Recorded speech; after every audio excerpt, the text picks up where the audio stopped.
The Rams' Marshall Faulk right here in the studio. But first, the leader of the Eagles tells us what else is on tap. Hi, I'm Andy Reid, head coach of the Philadelphia Eagles. Hey, you guys play! Tell Trotter! Coming up on the one and only Fox NFL Sunday. So win on three. 1, 2, 3. Win! Philly has been winning all year long, with Donovan McNabb leading the offense and their defense getting it done. Andy Reid's Eagles are one win away from the NFC Championship. TB heads to Philly to find out what's been the secret to the Eagles' success. Then, gotta keep bringing it, can't touch it. The Giants are hoping to put a finishing touch on their stellar season with a trip to the Super Bowl. The G-Men have the NFC's best record and a 5-game winning streak. So why can't New York get any respect? Chris Collinsworth heads to the Big Apple to find out. All that, plus Jimmy Kimmel gives us his pick. It's all next on this Fox NFL Special. Special is brought to you by Invesco. You should know what Invesco knows. By Porsche. Discover what only Porsche brings to driving. By Gateway. In Gateway country, people rule. And by Nextel. How business gets done.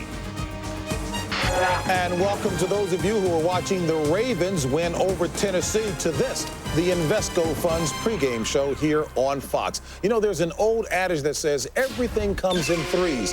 And for the Eagles, that saying holds true because 3 significant factors have made them successful. First, the obvious one, the emerging star quarterback Donovan McNabb, who led the team in passing and rushing. Second, their defense, which gave up the fewest points in the NFC. And third, and perhaps the most important factor, TB, their beloved coach. You know, this is a great season for the Eagles. It started out in Dallas. The story was the season about pickle juice, sour pickle juice, I might add. But it's ended up being, JB, a season to relish. Yeah. You got these great players playing it, so what do? Well, I try not to mess them up. Hey, now listen. We're not done. Right? These players have bought into the defensive plan, and Donovan's getting better every week in that offensive line. Now, I'm always going to come back to the big guys, and they've gelled. The preseason signing of Titans free agent John Runyon toughened up the entire offensive line. You know, somebody's standing there trying to strip the ball out of the ball carrier. I'm going to go drill him in the back and knock him off the pile, you know. You're going to give me a shot in your back like that, I'm going to take it. He's a 6'8" Scud missile. Well, hold it. He can't be a scud because a scud, when you fire it, doesn't hit anything. That's why it's called a scud.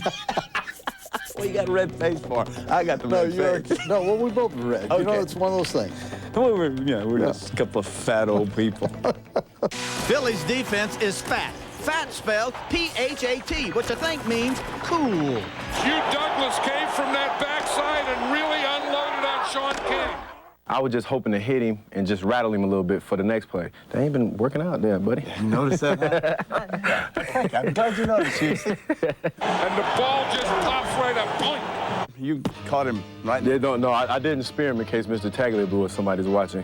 I hit him legally. I hit him up top. I hit him with my shoulder. How we doing? How you doing? How you doing? How we doing? The Eagles are doing fine because Reid picked Donovan McNabb in the '99 draft. McNabb's the team leader both on and off the field. His development is the key to the team's success. Hey, does he remind you of you-know-who? Like Mike, if I could be like Mike. Oh, if I could be like Mike. Like Mike, if I could be like Mike. He got up under center, he saw the blitz coming, and he's sitting there laughing at it. And if Donovan's hot, it's really tough beating us. Yeah, one more victory. Right. It's a championship game. We got another week of work, man. Hey, I'll tell you what. Hey, and the check's all right, too. Oh, yeah. Hey, the check's all right? He's not like the typical quarterback. Most of the guys, you know, they sit back there and they drink their coffee and they had their little lattes. But Donovan, he hangs with everybody. You don't mind praising him when he deserves it, and I love praise. Say something nice about me right now. No, you are looking good, man. You are looking good. You want to play? Yeah. I don't think I'd play. I think I'd be sitting on the sideline. What grade you in? Please. What grade you in? Please. What grade? Yes, Santa was good to the Eagles when he gave them an easy schedule. And yes, the offensive line is superb and the defense is airtight. But Andy Reid especially deserves credit for understanding the big picture. Hey, I'll tell you what. I'll see you Wednesday. Everybody's an individual. You treat everybody different and treat them like human beings.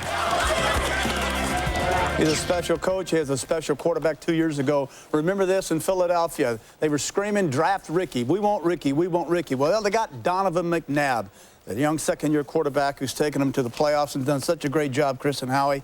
He's a kid who was a leader. Remember, after the Washington game, he stood up in front of the team after throwing that interception, and he said, my fault, my fault. He earned their respect. This game is quicker now in the playoffs. It gets much quicker. And this kid, I tell you what, he's going to have to get the ball, Chris, to wide receivers, I believe, because the Giants are going to keep him in the pocket. But, you know, Jim Fossil said this is not the same Donovan McNabb that we saw back in October. Remember, it's been a couple of months, and he has gotten a lot better since then. You talked earlier about that controlled pass rush coming in there. Well, I don't think that they thought McNabb could actually beat him from the pocket the first time they played. But now he's starting to get a lot more sophisticated. The only question is, can these receivers for the Philadelphia Eagles get open down the field? The weakness for the Giants team, or their defense, is in the secondary, but I'm not sure these Eagles receivers can take advantage Well, of it. that defensive line for the Giants has one job and one job only, and that's keep him in the pocket. And last week, Donovan McNabb, in the last few weeks, has started to really evolve as a football player. 12 balls to wide receivers, 10 balls to different receivers, only 4.9 yards a catch. But here's the key. Do not get frustrated as a defensive front when he's moving the chains down the field. Force him to go the length of the field. Do not get out of your rush lanes and get greedy. That's something the defensive line from the Giants has done a great job of. Real quickly, football, more than any other sport, is in fact a team sport. Right. Why is McNabb such a one-man wrecking crew? Why is he so good? Well, he's really the only offensive weapon they The have. rest of the guys are not any good. And once they He's get their the best receiver, weapon. they get the receivers around him. They're the star player on Philadelphia. You hear that, Philadelphia? Oh, God, now I'm about to make another trip to Marshall Falk joins us on our Fox Field to break down how Tiki Barber has killed the Eagles this year. Marshall Falk will talk about that. Also, Chris Collinsworth, always one of the biggest Giant supporters. Yeah, right. He raps with the guys he has criticized all year. But guess what? The Giants right now are playing gigantic. You know, I'm excited about it. I mean, because, you know, we overcame a lot. You know, even from the past, everybody's trying to drag the past into the present. You know, we got everybody, you know, media people saying that we're not going to make it. You know? Back to Studio 2A here at the Fox Network Center in Los Angeles, California. New York City has produced some of the most memorable guarantees in professional sports. Of course, there was Broadway Joe Namath's guarantee in Super Bowl III, Mark Messier's guarantee in '94, and now there's New York Giants coach Jim Fossil's guarantee that his team would make the playoffs. Well, since that one statement, the G-men have won 5 straight and are on a roll. Chris Collinsworth was behind them the whole time. You got that right, and I guarantee I'm not ripping the Eagles not one more time out here today. But I went out on the road to do yet another road piece for the people here at Fox, and this time I went out to talk about a great Giants defense and a guarantee that changed a season. This is a poker game. I'm shoving my chips to the middle of the table. I'm raising the ante. Anybody wants in, get in. Anybody wants out, can get out. Okay? This team is going to the playoffs. When you first saw the guarantee on television, what'd you think? Crazy. The dude's lost his mind. The biggest surprise was when I went home that night, my wife was saying, "You're going to do what?" You have taken a lot of chances. You blew up your offensive line. You go with Kerry Collins, a quarterback. Amani Tuber wasn't playing well. You benched him. Has this been one of those sort of crapshoot kind of years where you're just swinging from the heels and whatever happens, happens? You know, you're the first one that's asked me about that, but that's been my attitude the whole time. I told Ernie, of course, in the room, I don't care. And it's been contagious. His team rallied behind him and produced the NFC's second-best defense with a vengeance. The guys definitely want big hits on this defense. We're a defense that likes to get after people. We're a physical defense and a very motivated defense. That it's like throwing bait in a piranha tank. The defensive line is supposed to hold offensive linemen off me so I can make the plays. We got Keith Hamilton, Christian Peterson, Strahan. They holding the guys off and still making a play for a loss. I'm like, golly, can I get a tackle, please? He's already had a few of those against today's bait, the Philadelphia Eagles, and more specifically, Donovan McNabb. You haven't seen him since October. He is clearly a different guy. Oh, yeah. He's controlling that whole field out there now. He's not sitting back there wondering what's going on. We're going to still rush the passer hard, but you also got to be smart when you rush the passer against a guy like him, because if you break contain and he gets around on that edge, he going to make you pay. You guys now have beaten this Eagles team 8 straight. Does it mean anything? It has to be in their mind. But, you know, on our side, we can't go out there thinking since we beat them 8 times in a row, it's going to just happen. We got to go out there and take it from them. The D took it to Philly twice this season already and got plenty of help from the other side of the ball. A welcome change from last year. Our relationship with the offense right now is great. I think we respect them because we realize these guys are out there putting it on the line, too. And I think they've taken their brunt of criticism, and those guys have stood up, and they played well, and we've needed them. Do you guys believe today you're the best team in the NFC? We believe it, but now we got to go prove it. I think you're on the other side with other people. You know, you can get on this ship now. Stand on the other side. You've been killing us every week, and I came in here like I'm your friend, but I'm really not. I'm really not very happy with you. So you've been killing us, dogging us, and then you come in here and you hop on the bandwagon and you ride your little horse on the same thing as everybody else. Hold on, I'm not I on don't the call you a show yet. and call you names. Howie told me to do that, by the way. I'm sorry. I'm sorry, I couldn't help it. Howie told me to do that. And I actually wasn't as mean as I should have been. But, what was the question again? You're low down, man. Howie Long, you are low down, brother. I could have got it worse, Howie, but he's such a nice guy, I couldn't do it. Nice guy. I want to thank Buzz Lightyear over here for scaring me to death in New York for that one. I didn't know. Fortunately, it wasn't Armstead. I know, Armstead, he scares me Howie anyway. is producing as usual. Hey, folks, if you do it the first time, you do it well, you come back. Marshall Faulk, a second consecutive day here on Fox NFL Sunday. Reigning MVP in the National Football League. Second consecutive year offensive player in the league. Welcome back, Marshall. Thank you. Speaking of Marshall, defenses have a quandary when facing the likes of a Marshall Faulk, or in this case today, Tiki Barber. Tiki Barber. And Philadelphia would love to make Tiki Barber a blocker instead of a pass receiver. He's killing them coming out of the backfield. The same thing they try and do every single week with Marshall Faulk. You don't know all about those green dogs and read blitzes. They're trying to make you believe they're rushing a passer, and you've got to block them, don't Definitely. I mean, you got to sort it out. You got to sort it out. As we set up here, there's some things that they want to do. One is what is a green dog? The linebacker is keying Marshall Faulk. If Marshall stays, the linebacker comes. If Marshall releases, he peels off. The other one is a little more difficult because Marshall, you've got to read what? Not the linebacker. But the safety also, the guy who's covering you. And Terry and I, we got to be on the same page. I almost have to be like a quarterback. I got to think the same way he's thinking,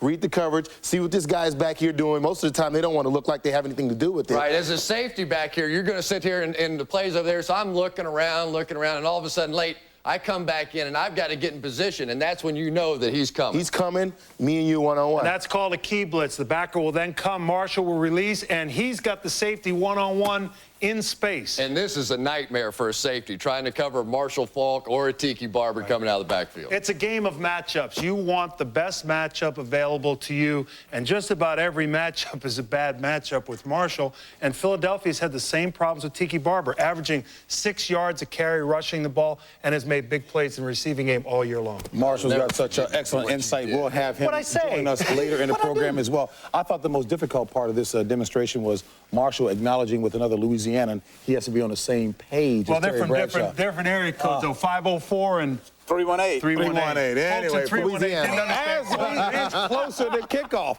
we've got more to come in today's show with Marshall Faulk, as I mentioned. And getting ready in a stadium that he's very familiar with, the Eagles' Hugh Douglas, a former #1 draft pick with the Jets. Douglas is now a Pro Bowl sack master with Philadelphia. 15 on the season, and we'll be right back. Ravens, Titans earlier. Steve McNair, as you can see, a hit by Ray Lewis. Lee sprang left shoulder, but he would return, score 7 on. Then Aldell Greco.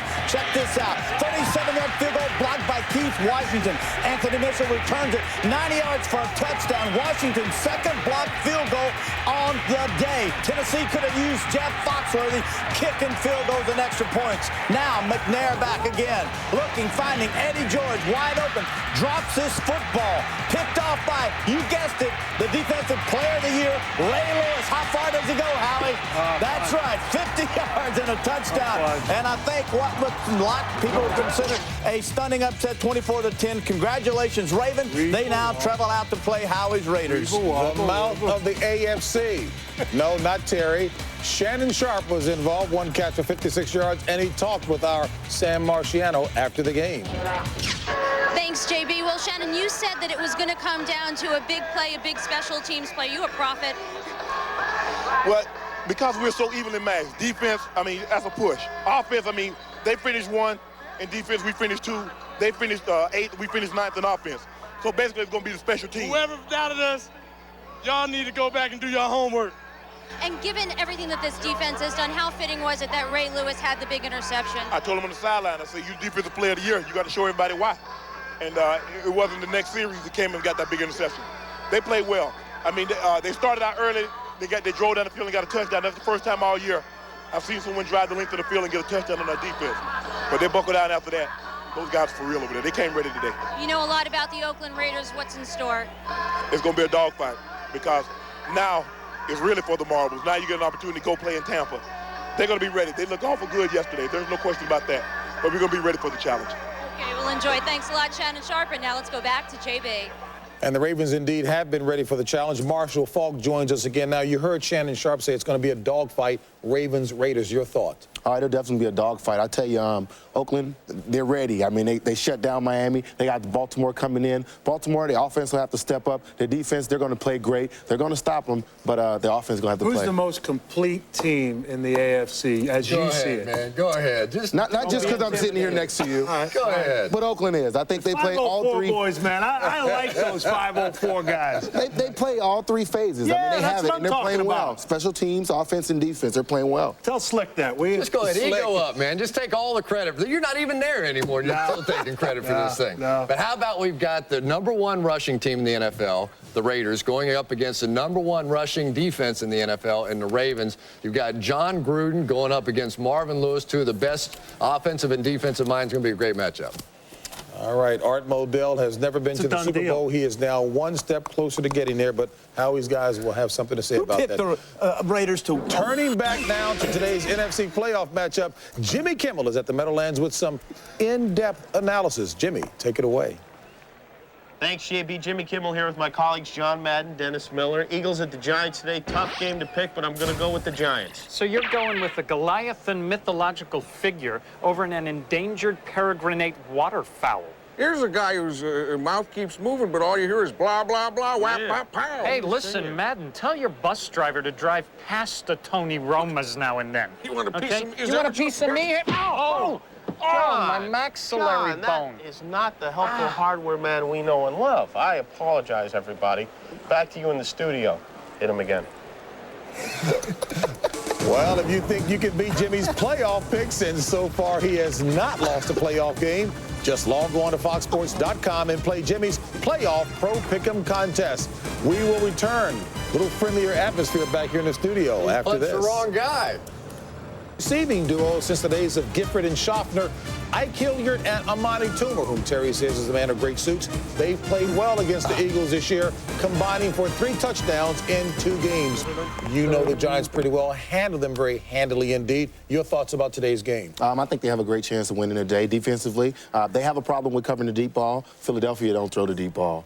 Offensively, they get matchups with Tiki Barber. They get mismatches with the Philadelphia defense. He's going to have a big day. I'll take the Giants. Chris? Oh, you're picking games. He's picking games. So you like that, right? You know, You it's like nice that. to have you under someone else that'll stand up and make a statement. That's good stuff. Chris. Me too. I like the Giants really for the exact same reason. The one weakness the Giants have is in their secondary, but I don't think the Eagles receivers can take advantage of it. Well, you know, to me, it all comes down to this, and I believe this. I think if the Giants' defensive line stays patient and keeps this guy in the pocket, Donovan McNabb, and forces him to go the length of the field. Kerry Collins has been to the NFC Championship game, and I'll just keep talking so you can't come at me for a pick. No. I'm picking the Giants. I'm picking the Giants. And I'm going to say this quickly. If it comes down to a kicking game, the advantage goes to Philadelphia and their kicker, Akers. That's all I got to say. You know Thanks what? for being on here. Howie Long must really like Marshall Faulk, because Marshall had some nice in-depth analysis. A little bit of time. First year, Howie would have been on that watch on you there. I understand. Point well taken. New York Giants hosting the Philadelphia Eagles. Who you picking? What I'm picking? Yeah. It's going to be an outstanding game. Pat Summerall and John Madden will be your announcers for this playoff game coming up. John. Thank you.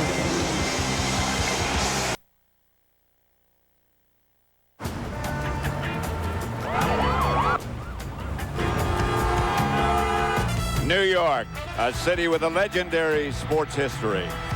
A city whose sports figures literally guarantee success against all odds. And that tradition has continued this season. I'm raising the stakes right now. This team is going to the playoffs. Taking a cue from their coach, the Giants used the bold show of confidence as a rallying cry, winning 5 straight. Today, they look to continue their mastery of the Eagles, whom they've beaten 8 straight times. But Philadelphia is soaring up the turnpike with a renewed sense of confidence as they hope to break the Giant hex and continue to fly. The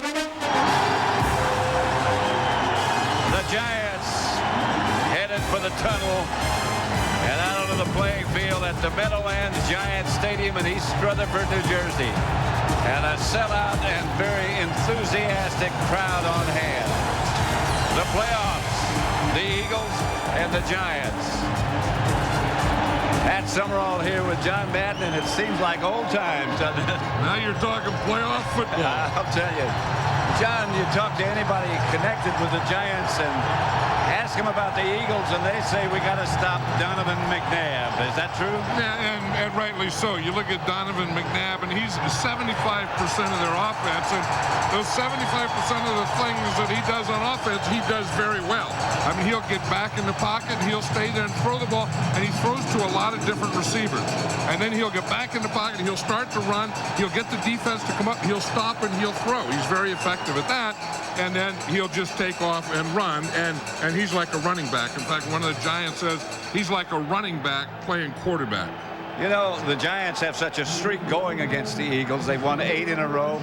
Andy Reid has never beaten Jim Fossil. What kind of an effect will that have on the Giants? I think the Giants come in here with a lot of confidence. Kerry Collins plays this game against the Eagles. He plays them very well. And he throws the ball to Monty Toomer. He throws it to Ike Hilliard. He gives it to Tiki Barber. And the big thing about the Giants, in the 2 games that they played this year, they didn't have any turnovers. And I think that's a big thing. I think if the Giants are going to win today, they can't turn the ball over, and they can't give a short field. And then on defense, as Jim Fossil says, he said, with Donovan McNabb, we don't want to kill him. We just want to capture him, keep him under control. Coming up, can the Giants continue their dominance, or is the 3rd time the charm for the Eagles? John and I will be back. Let's go take control of this thing up front, and you know how the game goes after that. Let's get it down up front. Line on 3. 1, 2, 3. You to the following presentation of the National Football League.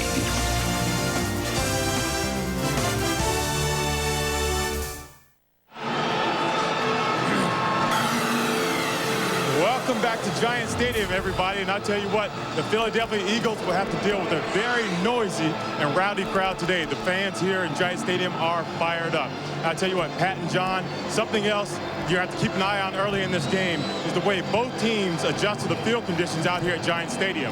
Now, when the Eagles field position players came out here to warm up, they all looked down and said, what in the world are we playing on?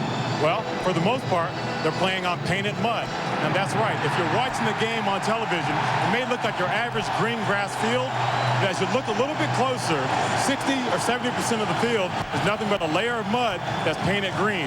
Of course, in warm-ups, there's a lot of slipping and falling as the players try to adjust their body weight to keep their balance. Some did, some didn't. Now, another thing they'll have to really deal with today is nervous energy playing in a playoff game. We talked to Eagles safety Brian Dawkins yesterday. He said you get so much nervous energy before a playoff game that you don't get butterflies in your stomach, you get birds in your stomach. Back up to you, Pat. All right, DJ, unusually balmy day for this time of year in this part of the country, and even more importantly, there is no wind.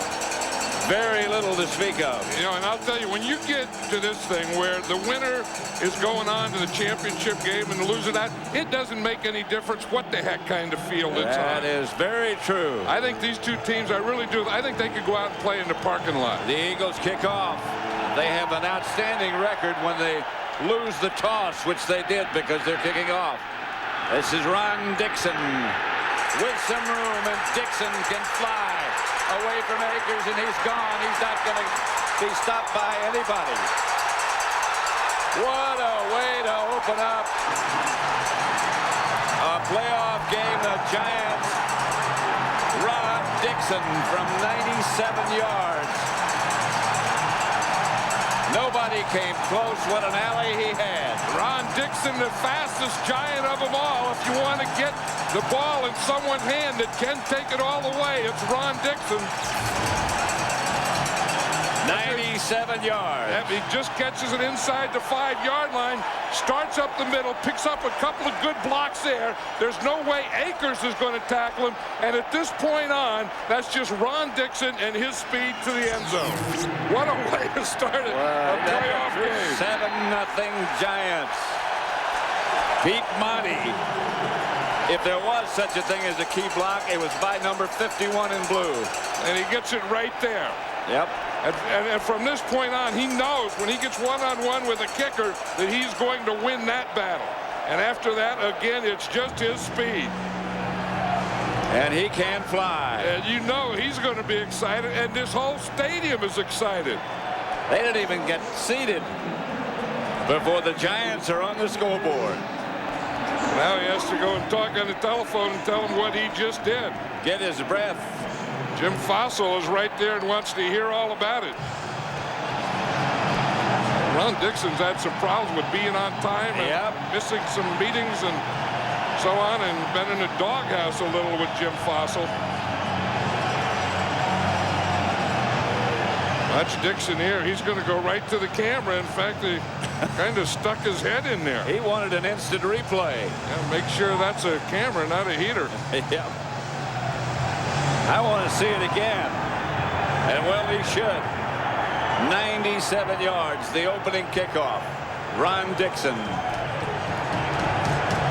I tell you, you want to set a tempo early, and that's what you always talk about it. It can be your offense, it can be your defense, and it can certainly be your special teams. You got to look at Donovan McNabb. He is the Eagle offense, and he'll get his chance now. I coached a playoff game once against the Miami Dolphins, and the same thing happened. We kicked off the opening kickoff, and they returned it all the way. Brian Mitchell at the 9 takes Diariso's kickoff, and he's got some room. Mitchell, good return to the 36. Dave Thomas made the hit that brought him down. Let's look at the Eagle offense. Thomas and Runyon, the tackles. Wilburn and Jermaine Mayberry, the guards. Bubba Miller's the center. Two good tackles.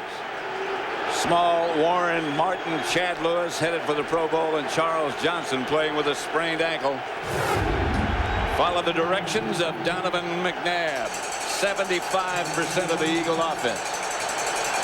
Look at this formation. The two tight end, two wide receivers are stacked out there. McNabb. Complete to Lewis. And let's have a look at the Giants defense. The front four. Jones, Hamilton, Christian Peter, and Michael Strahan. Three linebackers, Jesse Armstead, Mike Barrow in the middle, and Ryan Phillips. Sehorn and Thomas, the corners. Sean Williams having a great year, and Sam Garnes. The two safeties, 2nd and 4. Lewis in motion. Warren gets the carry. Doesn't get much.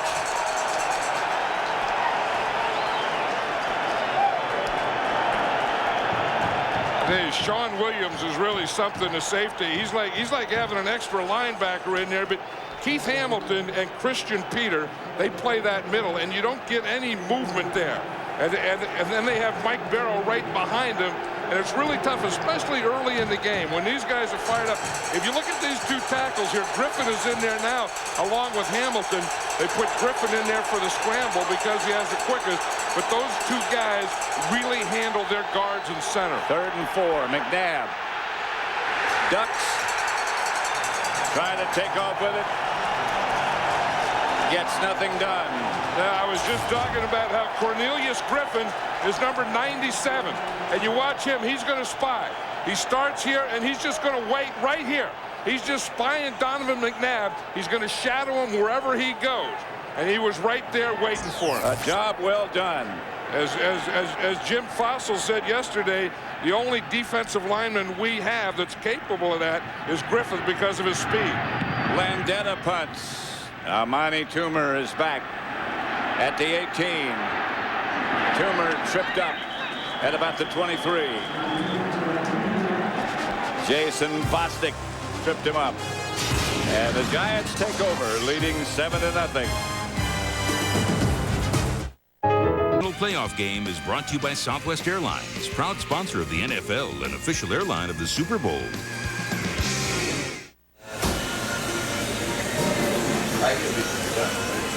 New York style pizza.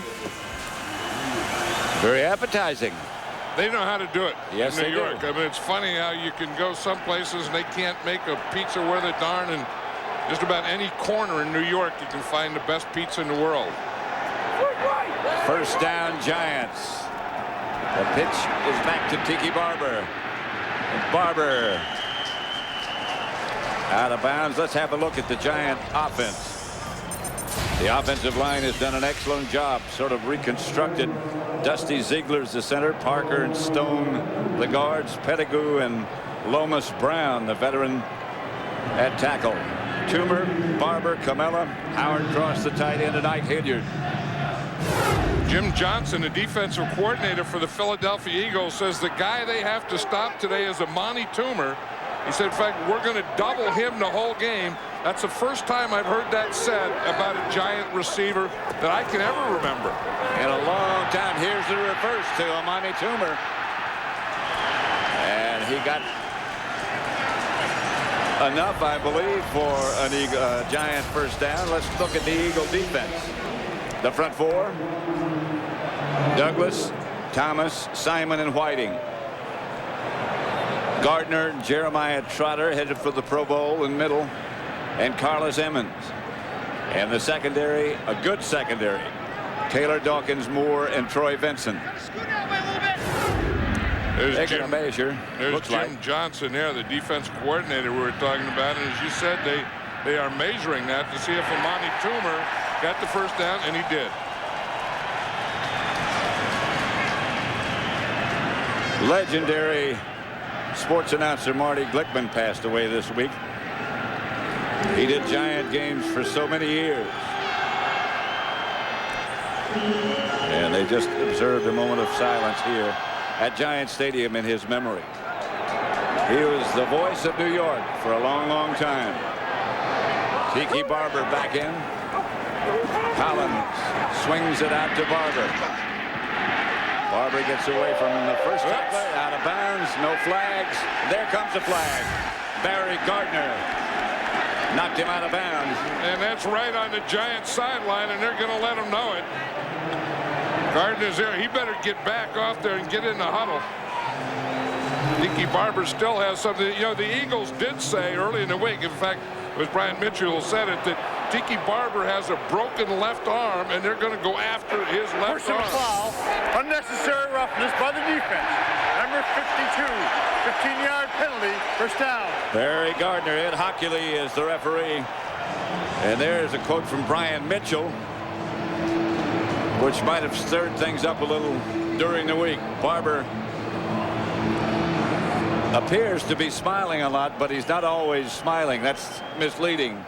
Well, you're going to see what happened here. You see he's on the sideline. Right now he goes out of bounds. And Gardner really hit him late. Yeah, he hit him right on that arm. I mean, that's not football. There's no place for that any place. Joe Montgomery in the backfield for the Giants.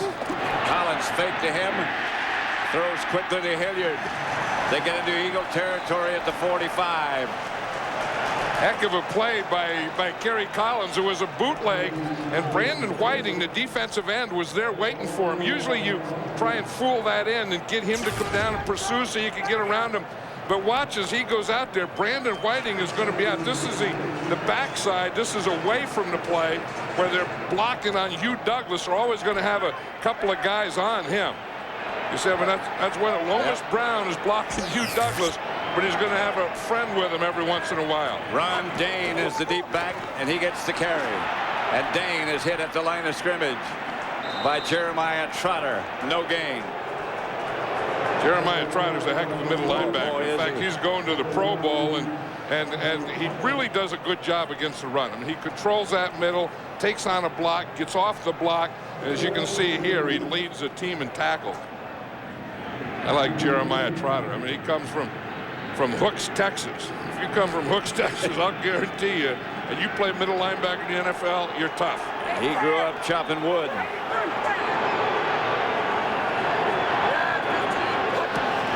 Here's Collins back to throw.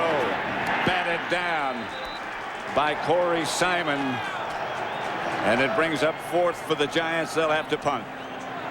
That's the thing that they want to do. You know, is first of all, you'd like to sack a quarterback. And then you would like to make him throw it before he's ready. Then the third thing is if you don't do any of the above two, then you just try and get in the lane that he's trying to throw it in. And that's what Corey Simon did. Brad Maynard back to punt for the Giants.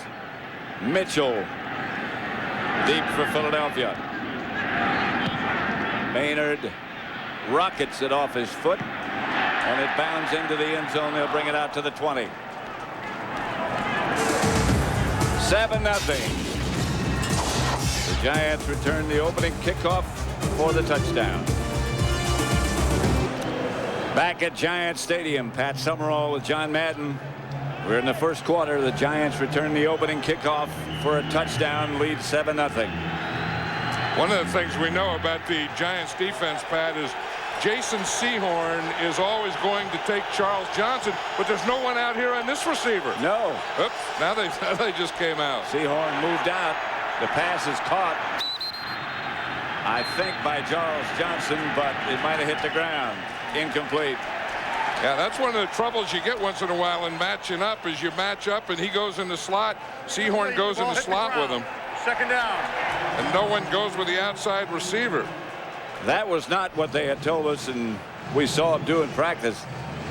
Sehorn went with Johnson, but that time somebody had to come wide. Well, that's a problem. You know, I mean, you can get those matchups, but then someone else has to take care of the other matchups. You see the ball hit the ground there.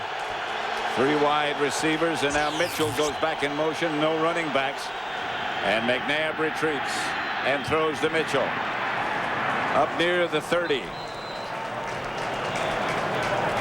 That's where Mitchell is such a good player. You know, he's a good special teams guy. He's a good kick returner, and he has been for so long a good receiver coming out of the backfield. Yep. Now the Eagles don't have a lot of running backs, so they have to. It's one of those things they call by committee. You know, Chris Warren is going to do some of it. Brian Mitchell will do some of it. Usually when Brian Mitchell is in there like now, it's a passing situation. Although this is 3rd and short. 3rd and very short. McNabb sprint right. Trying to get away, doesn't. Throws and has to throw it away. It'll bring up a 4th down. Good defense. That kind of surprised me that the Eagles didn't substitute and get in some kind of short yardage package, because they were only 3rd and like inches on that play. Ryan Phillips applied the pressure, and Sean Landeta, who has 2 Super Bowl championship rings to his credit, but when he was playing and punting for the Giants. Amani Toomer back deep for the Giants. By himself. It's usually Tiki Barber, and because of that broken left arm and the cast on the left arm, he's not returning punts today. Landeta. Good kick. Toomer. Handled it cleanly, knocked out of bounds. Mike Caldwell made the tackle. The Giants lead the Eagles in the divisional playoff game 7-0. Back at Giants Stadium, 7-0 Giants. Ron Dixon's 97-yard kickoff return on the opening kickoff. The first playoff touchdown kick returned ever by a Giant. And that's how they lead 7-0. 1st and 10 Giants at their own 36. Empty backfield. Gary Collins back. Toomer. You know, the Eagles have good corners, and they're doubling Amani Toomer, and he still gets that slant. I mean, this is the thing that they run so well, where they just come up and they run inside, and he just does it on Bobby Taylor. The last game, that's what they did. The game before, that's what they did. So I was sure today that they would take away that slant to Amani Toomer. The first time they run it, boom, Toomer gets it. 1st down Giants. Ron Dane is the running back. He gets the toss. Dane, nowhere to go. Yeah, Dane, if you can keep him going parallel to the line of scrimmage, and that's what defenses are doing to him now. They're getting penetration when he starts to one side, and they don't let him get his shoulders square. And he has to be a power guy. And if he has his shoulders perpendicular to the line of scrimmage, he's not going to make a yard. He's out, and Tiki Barber's in. Now, Tiki Barber has his shoulders anyway to the line of scrimmage, and with his quickness and speed, he can still make a play. He's the deep back on 2nd and 11. Collins gets the screen pass out to Greg Camella. Good play by Vincent. Tiki Barber, as we said, playing with a broken ulna in his left forearm. He has a fiberglass cast over it, plus padding, of course. You know, the funny thing about that is he broke that against Dallas, and he played against Jacksonville with nothing on it because he knew it was hurt, but he didn't want to miss the game so he wouldn't have an x-ray. After the Jacksonville game, he had an x-ray and found out he had the broken ulna. The last game of the regular season. Then they had to buy, and then this is the third thing he's had on that arm. He's had a cast, and he had some other thing on it yesterday, and today he has fiberglass. Collins to throw, batted down, this time by Brandon Whiting. And the Giants will have to punt. You know, that's the second time in this game that they've knocked down a third down pass. And you see right there, again, just get in that lane. And when you get a push, that time they got a push on Glenn Parker. You see Brandon Whiting get the push on him. Then when he gets ready to throw, boom, just get your hand up there and knock it down. That's the second time they've done that to Kerry Collins on third down. Maynard back to punt. Brian Mitchell deep for Philadelphia. Mitchell is going to have to let it bounce. And it takes a bit of an eagle bounce. And the Giants down at 6:25 left to play in the first quarter. 7-0 Giants. The playoff game is brought to you by Budweiser with the crisp, clean, refreshing taste you'll find in no other beer. By Mazda, get in, be moving. By IBM, taking e-business and your business to the next level. And by Fidelity, all the expertise, service, and technology to help you see yourself succeeding. Now, I've never seen a sandwich. Could you eat a sandwich like that? Yeah, well, as a matter of fact, I did last week. You did? Yeah, I got one just like that. And you kind of have to break it back down again. You know, you don't, I mean, there's no one. You know, I mean, oh, you're a big mouth guy, you can get big. No, you can't get your mouth around that. But you kind of break it down, and then you get some more bread, and then you make a bunch of little sandwiches. I'm amazed you're still upright if you had one. It's still first down. Holy smoke. I didn't cut mine, though. Or they didn't cut mine. I mean, just took a bite out of it? Mine just came out in one piece. It wasn't like this. I mean, this guy's cutting it. His hands aren't big enough. My hands were big enough to handle it. Let's go after the game. I will say that my mouth wasn't. My hands were. Then they have a scale. I'm glad to hear that. What the heck do you have a scale for? What do you think they weigh? McNabb back to throw. Had time, but no more. Mike Strahan. Yep, that's a big play for Michael Strahan. That's a big matchup today. John Runyon. You're going to see John Runyon attack here. Now Strahan comes into him, fights him, and then gets off him. You see him get in there, and then he gets him moving. I got him backwards. You see, that's what he wanted to do. He said about his fourth step, he said, sometimes you make a move on a guy on your first and second step. He said, you can't do that against John Runyon. He said, against John Runyon, you have to get his feet moving. Then you make your move on him about your fourth step. That's what Michael Strahan just did. Exactly what he did. He got Runyon moving, and then he tossed him to his side. Yeah, John Runyon, 6'7", 330 pounds, and tossing him to the side is a big job. Timeout, Philadelphia. Watch Michael Strahan here, and we talk about his step. You see, 1, 2, 3, 4. Now what he wants to do, get up the field. 1, 2, 3, 4. Get him moving. Get Runyon moving. Then get that right arm inside as Runyon's left foot comes up.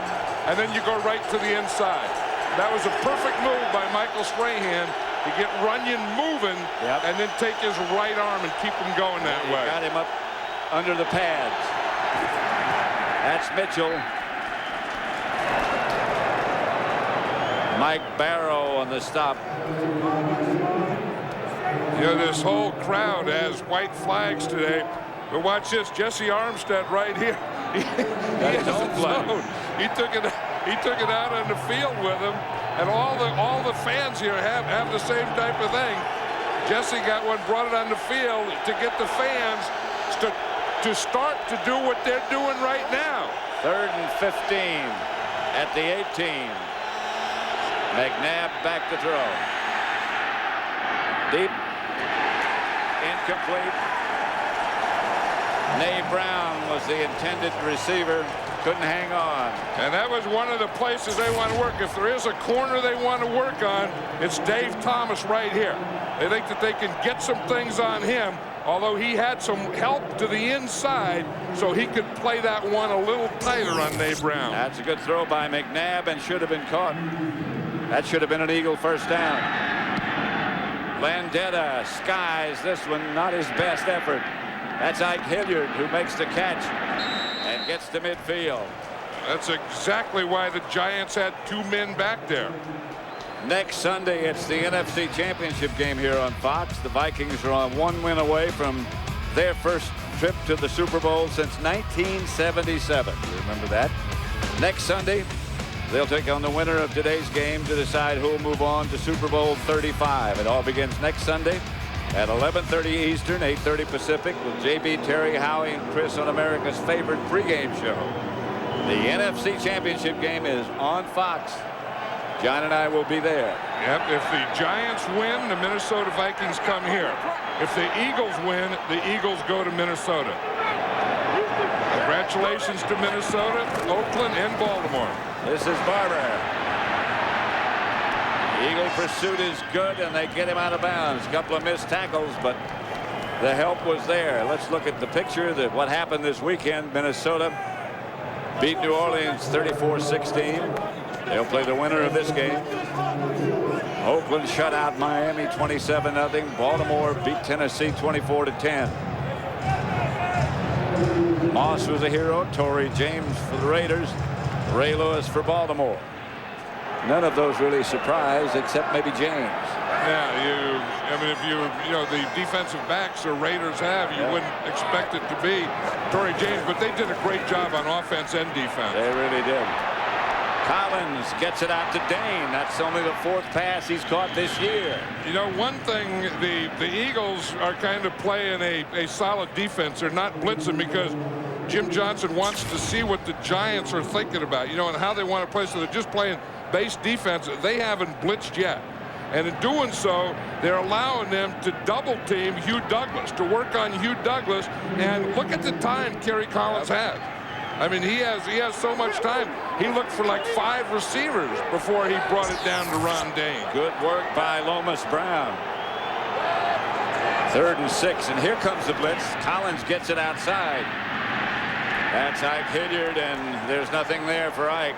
Troy Vincent up in a hurry. That was their first blitz there, Pat. What Jim Johnson wanted to start this game is very base. If you look, they had 13 plays, and on 12 plays, they didn't blitz. That was their first blitz. He said he wanted to see what formations the Giants had in mind for today, because over the other 2 times, you know, Sean Payton, the offensive coordinator of the Giants, has kind of caught him with some formations and some shifts, and he didn't want to be caught early in this game. Just over 3 minutes left to play in the first quarter. The Giants leading 7-0. Maynard's kick is a honey. But it takes an Eagle bounce if you're looking for it to go in the end zone, because it went in and out. And they'll start from the 20. On the field, they're invincible, but off the field, they're all too human. Fox Sports takes a look at the athletes you thought you knew. Deion Sanders was a superstar with the world at his feet.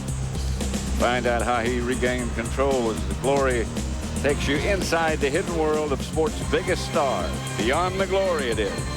A new series premiering tonight at 8 p.m. on Fox Sports Net, on your local cable or satellite provider.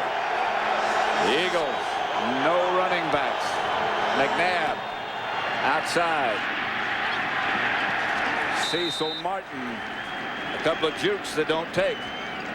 Armstead made the stop. Yeah, and that's the thing when you have a guy like Jesse Armstead that can go out there and cover. We look out here, there's no one out there. And finally, Jesse Armstead gets out there, and that's why the ball went out there so quickly, because when Donovan McNabb looked out there, there was no one on Cecil Martin. 2nd and 6.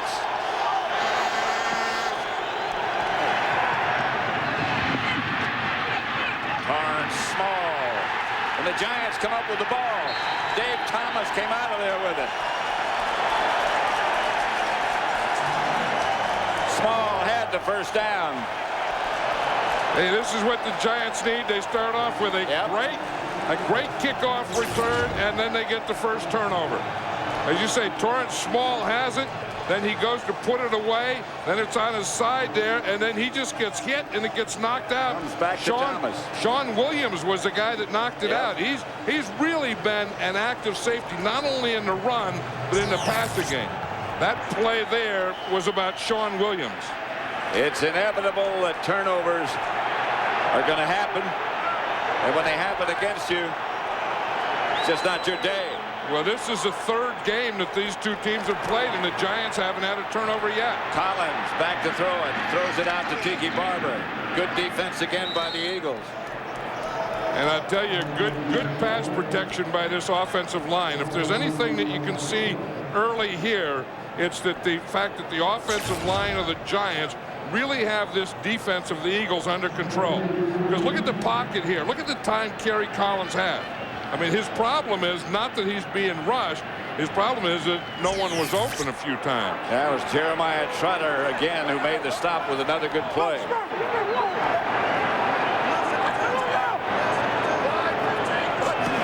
Collins has Barber behind him. They fake the result. They throw the screen to Barber. Well set up. Tiki Barber has the first down. Giants at about the 22-yard line of Philadelphia. Hey, Tiki Barber's a tough little guy. I mean, you get out there and you know that you have to be quick when you're that size. They fake the reverse, and then they throw the screen here to Tiki Barber. He gets a good block by his guard, Ron Stone, out there leading them. But I tell you, I mean, when you play this game and you play as many games as Tiki Barber does, you have to be tough. And then when you're playing it in a playoff game with a broken arm, and you can only carry the ball in your right arm, you can't switch it, you're something. His place has been taken by Ron Dane, and this is Dane for a couple. Barry Gardner made the stop. They're getting good mixture in there. If you're going to run Ron Dane, this is a place to run him. This is what I'm saying. You just take him, let him get his shoulder square like it is there. Then he can make a little cut right or left. He's not as good when he goes outside the tackles. 2nd and 6. Dane remains in the Giant backfield. Dane is either good to run inside or to play fake to and throw the ball. Collins starts Hilliard in motion. Fake to Dane. Looked outside, throws upfield. Incomplete. Greg Camilla was the intended target. Yeah, because sometimes we were just talking about that. You say, well, why don't they put Tiki Barber in on 2nd down? And I think that when Tiki Barber's in there, you expect pass more. When Ron Dane is in there, you expect run. So therefore, you're either going to run it to Ron Dane, or on that play, you fake it to Ron Dane, make their defense think that it's going to be run, then you go play fake. Sean Payton, who calls the plays for Kerry Collins for the Giant offense. Barber is back. Giants have been 0 for 3 on 3rd downs. This is Barber. And he is stopped at the line of scrimmage. Nothing doing. Good play again by the Eagle defense. That's the end of the first quarter with the score of the Giants 7, the Eagles nothing. This Fox NFL Divisional Playoff Special from Giant Stadium will continue after these messages. Retirement. This Wednesday, don't miss Grounded for Life, Fox's newest comedy about parenthood and other mind-altering experiences. That's the series premiere of Grounded for Life this Wednesday at 8:30, 7:30 Central, after an all-new That 70s Show and a special night right here on Fox. Hey, you look at this. We knew it was going to be a defensive game, and if it weren't for that first kickoff return by Ron Dixon, we wouldn't really have much offensively. There's been 75 total yards offensively, 4 first downs, and those were all by the Giants. 0 for 7 on third downs, and there's been 6 punts already. In the first quarter, and that's kind of what you expect, and that's why I think that first kickoff return was such a big thing, because this isn't going to be a high-scoring game, and this field goal is also a big play. 37. There's the wind direction at the bottom of your picture. This is 37 yards out for Brad Daluiso, and he's right down the pipe. 10-0 Giants. First play of the second quarter, and the Giants own a 10-0 lead. Night. Provides no. Divisional playoff game is brought to you by Southwest Airlines, proud sponsor of the NFL and official airline of the Super Bowl. By UPS, moving at the speed of business. By MSN, everything you need to feel at home on the web, all in one place. And by the United States Marine Corps, the change is forever.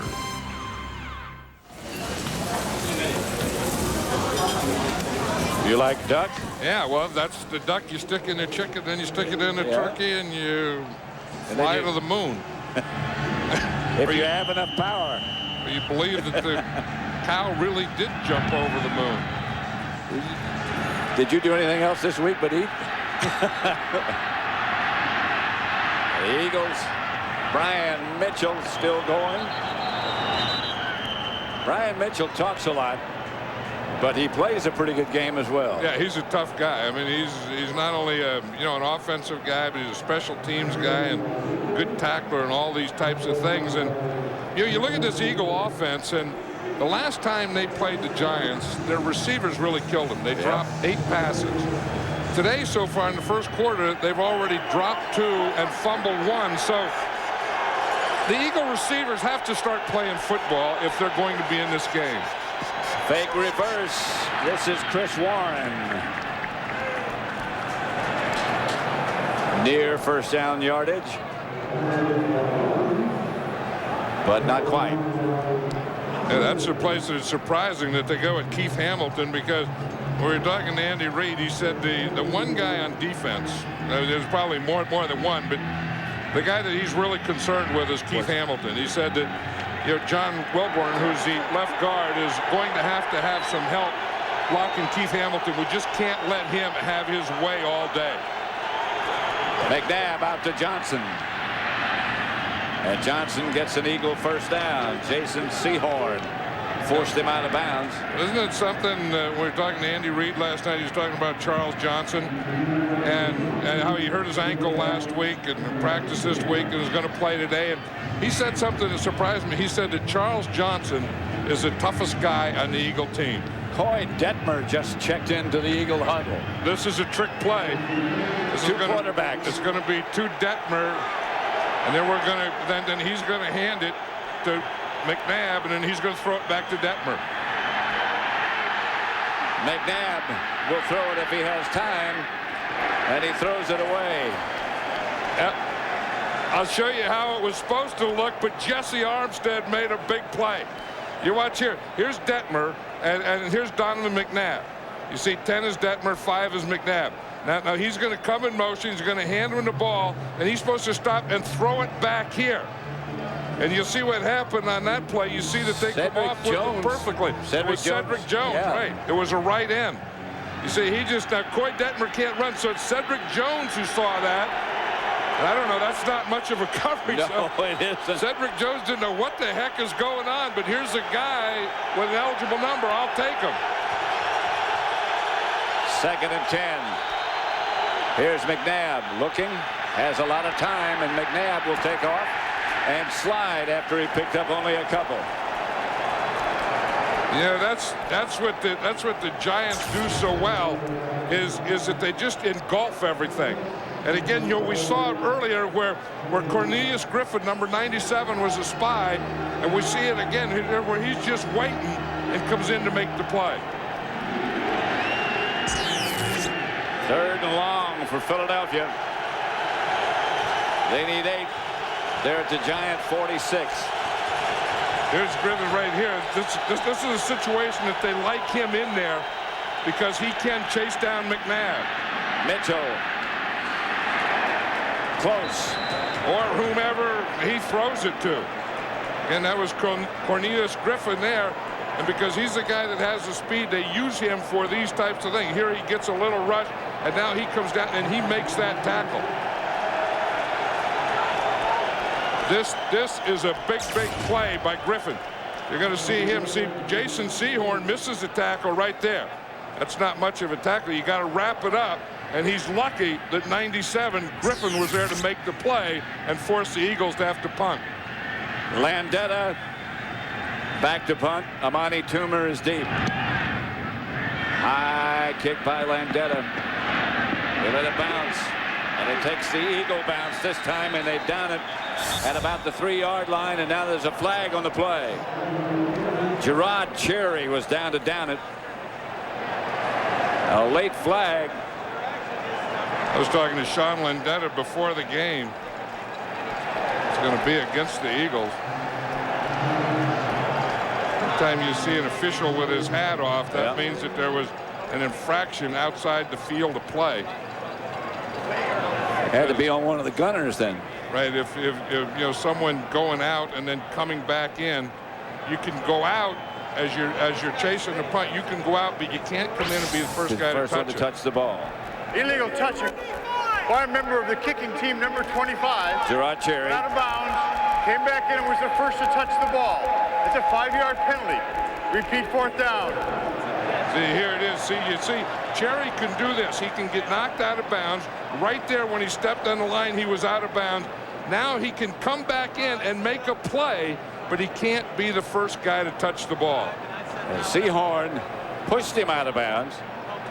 But regardless of that, he can't be the first guy to come in and touch the ball. Right, and then when the official saw that, he threw his hat there. That's not a penalty. He's just marking that he did go out of bounds, and he can't be the first guy to come in and touch the ball. And so Landeta will have to punt again.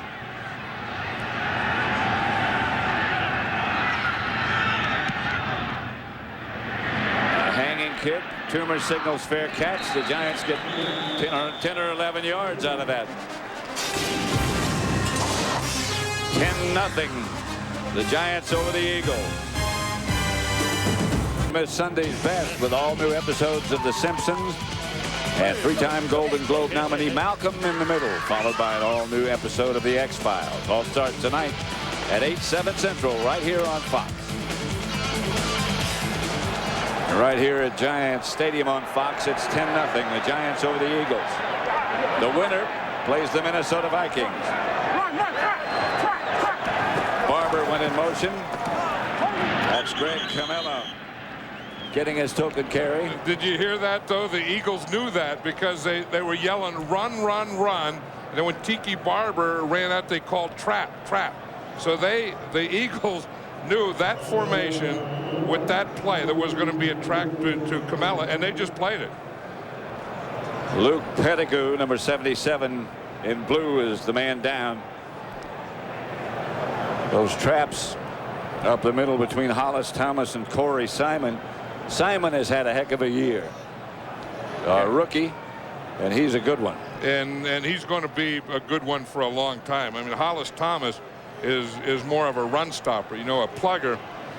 But Corey Simon is one of those guys that can plug the run and also be a big pass rusher. Rosenthal has replaced Pettigrew.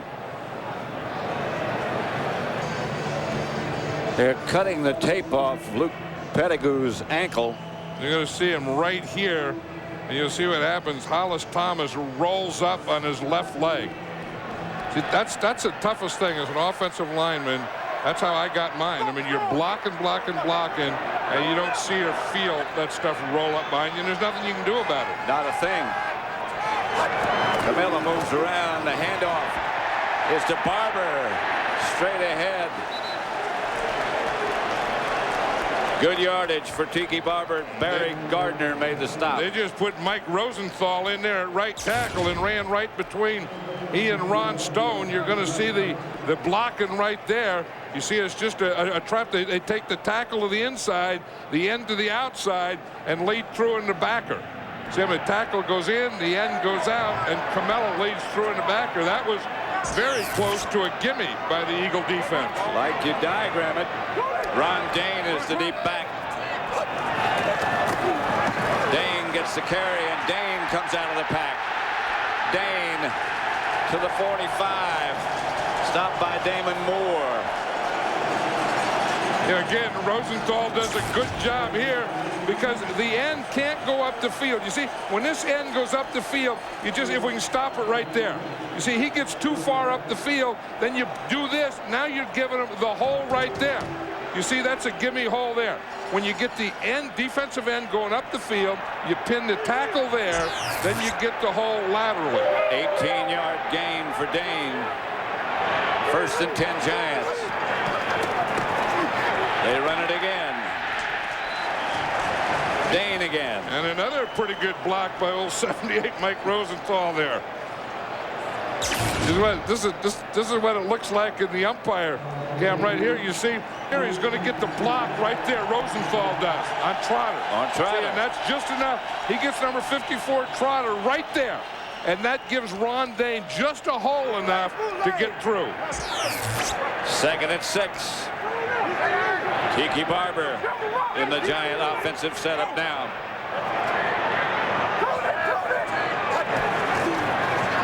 The pitch back to Barber, looking for some place to go, found some room, but not much. Well, they didn't need that. I mean, they went to that fancy ball handling. That was some kind of counter thing that they tried to fake to the right and then pitch back to the left. One thing that Kerry Collins said that he learned early after they knew that Tiki Barber had a broken arm is don't give him the ball low. On the pitches all have to be up high around his numbers. He said he tried earlier and he pitched him low, and he said the ball just went on the ground. So he said any time with that broken arm that I'm going to pitch, I have to pitch it high. Collins back in the shotgun formation. Back to throw and throws upfield. The pass is caught by Ike Hilliard. And Hilliard crosses the Eagle 30. I'll tell you, Kerry Collins is really playing with confidence now, and he's getting great pass protection. You know, we know that Lomas Brown is on Hugh Douglas, and Hugh Douglas is their biggest pass rusher. But watch him here. Boom, boom. He gets a little thing there, and he has had a little help. But Hugh Douglas hasn't made a tackle today.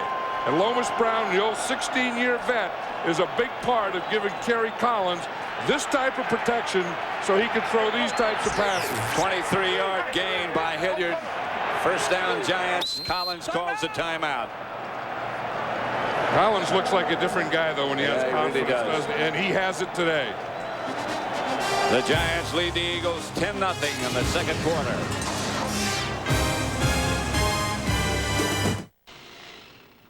Hey, what are you putting in? We have those big sandwiches we feed those guys for breakfast. There's Mike Mamula, the defensive end of the Philadelphia Eagles, that they're taking off in the cart. Camelo is the man on the move. The handoff, reverse coming, they drop it, and the Eagles have the ball. Hollis Thomas dropped on it.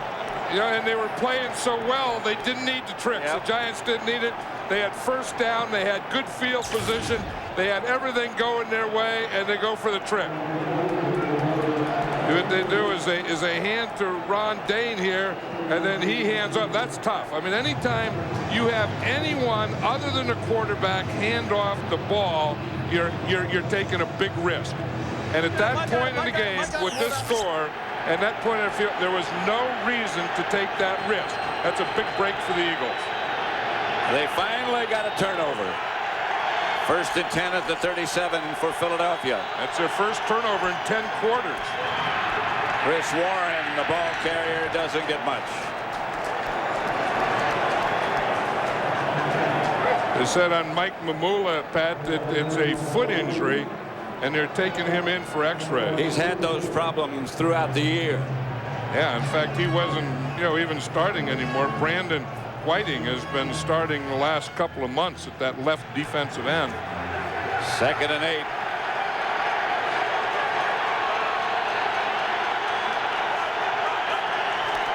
Here's McNabb back to throw with time, throwing deep and overthrowing. That's probably a good thing to Todd Pinkston. Yeah, well covered. That's the receiver with the speed, and that's the guy that they're trying to get the big play to. And they have a couple of packages, and when they're, you know, he's the guy that he's their Ron Dixon, you know, that they sneak in there every once in a while and try and get a big play to. John Fox, a defensive coordinator, I think he knows that. Yep. You know, when and they had double, so he really had to throw that one away. The Eagles 0 for 4 on third down conversions. And that's been the problem in the other games. There's a throw, incomplete. McNabb intended for Nate Brown. And Brown hadn't even turned around when the ball whistled by him. Yeah, that was he had pressure on him from his right side. He was trying to throw to his right side, so he saw the pressure. And he knew that he was either going to take a sack here or he had to throw the ball before he was ready. See, and that's what you try and do with pressure. You see, you come out there and you get the pressure and you try and sack him, but if you don't get the sack, the second thing is make him throw before he's ready to. Landetta has had a busy day. Toomer around 1 and out of bounds at the 30. And Toomer grabbed his knee on the way out. Next Sunday, it's the NFC Championship game on Fox. The Vikings are 1 win away from their first trip to the Super Bowl since 1977.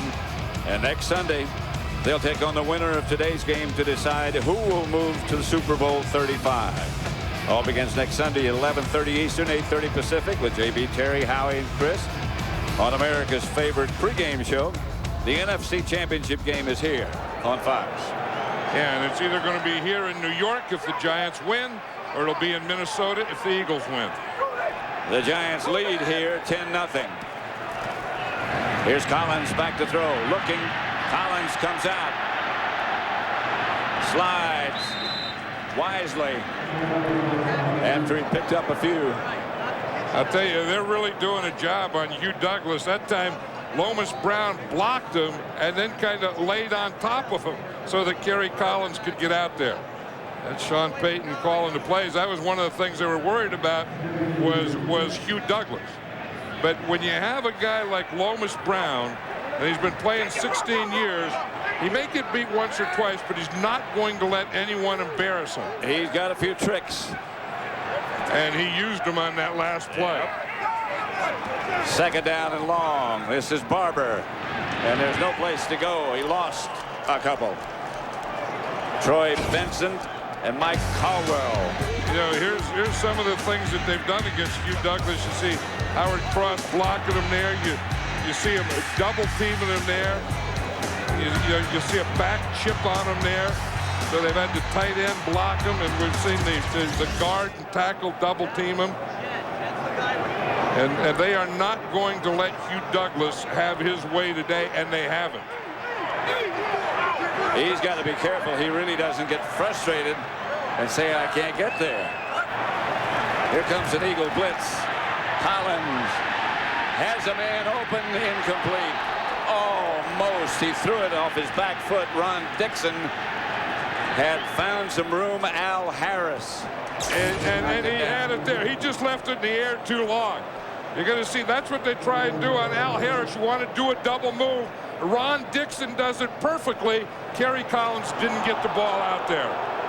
He just didn't have time. Yep. And that's very close to pass interference. Yes, it is. Al Harris, number 31, the third corner of the Eagles, wasn't looking back, wasn't looking at the ball. Ryan Mitchell back deep for the Eagles. Maynard to punt. This one he can do some work with. No, he can't. Good coverage by the Giants. Lyle West. If West doesn't make that tackle, that's going to be a big play. There's Ron Dixon, and here's the opening kickoff. This is the way this shootout began. And that's a pretty good way to start it if you're a Giant. Yeah, well, it started out like a shootout, and it's been a defensive game ever since. And the Giants get a few things going and have stopped themselves, and the Eagles just haven't gotten anything going offensively. The Giants have kept the ball as they did in the other two meetings when they defeated the Eagles. And today, once again, they've controlled the clock. You know, in their first game, they were ahead 20-3 at half, and the second game was 14-0 at half for the Giants. McNabb looks backwards. Giants showing blitz. McNabb looks and throws. No flags. Torrance Small, the intended receiver. And that's who they're trying to work on. Anytime they're going to go deep, they're going to try and get it against Dave Thomas. Did you see on that last punt? Watch this, what happens to Brad Maynard. You can't just stand around and look. Not if you have not if you have the other color jersey on. No, and he was just standing there looking around, thought everything was nice day here in the Meadowlands. And then, he got knocked right out of the picture. I learned that my first year. McNabb is going to take off and falls forward for a couple of yards, not much. Strahan tripped him up. I bet you kicked off and then you were watching the ball, weren't you? That's exactly right. Yep, that's what you get. I had Carl Weathers once, and he got a guy like that. You see, that's the lane that you can't give McNabb. But if you do give it to him, you better close it down quickly the way Michael Strahan did. Strahan's having a pretty good game today. Yes, he is. And he's playing against a good tackle in John Runyon, but he's gotten pressure, and that's big, not letting McNabb get away on a run. 0 for 5 on third down. The Eagles, there's the ball loose. The Giants have it. Great play by Michael Strahan. A flag on the play. That was Strahan again. He bull rushed. Runyon weighs 330 pounds, and he bull rushed him. Cedric Jones recovered the fumble, but there's a penalty on the play. Indications are it might be against the Giants. There was no foul for defensive holding on the play, as the ball had already come loose. I rule no foul. First down, Giants. First down, Giants. Now we can watch Michael Strahan and the job that he does. I mean, he's the guy, he puts his helmet right in McNabb's chest. But I'll tell you, before that, to get there, he ran right over John Runyon. This is going to be some play. Watch Michael Strahan here. This is an all-pro move here. Gets off on the ball, gets him, pushes him right back, knocks him over, runs over him, and then into McNabb and causes a fumble. That is a big time. If you're a defensive lineman, you live for these types of things. Cedric Jones wound up with the ball, but that was all Strahan. With Strahan, I mean, that's what you live for. That's why you lift them weights. That's why you go to those meetings. First and 10 at the Eagle 26. Barber inside the 20. We talked to Michael Strahan yesterday, and he said when you play against a guy like John Runyon, it's different. I mean, he's big and he's strong, and you have to set up your bull rush. In fact, he says he customizes his game to every offensive tackle he plays against. I'll tell you, the game that he customized for John Runyon today is pretty doggone good. Pretty effective. Outstanding day for Strahan. Barber got 6. Dane has replaced him. 2nd and 4. Straight ahead is Dane. First down.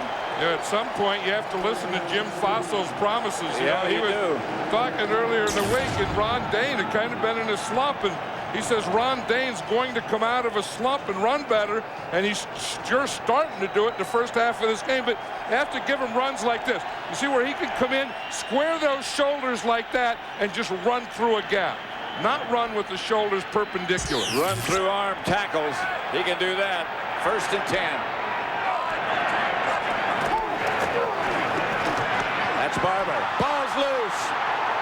Barber had the ball knocked loose. The Eagles are saying we got it. It's the second time they do. The Giants get good field position. They get down here, and then they have a fumble. Recovered by Damon Moore. This is the thing that Tiki Barber was worried about. He can only carry the ball in one hand, and it has to be in his right hand. Then he got it knocked out of there by Damon Moore, who also made the recovery. That was a heck of a play. Yeah. I think that's one thing when you have a cast in your arm and you're a skilled position guy, that they're going to go for that arm and go. I mean, they go for the ball all the time anyway, but I think there's a little added incentive when you have that cast there. 2:49 left to play in the first half. The Eagles escape.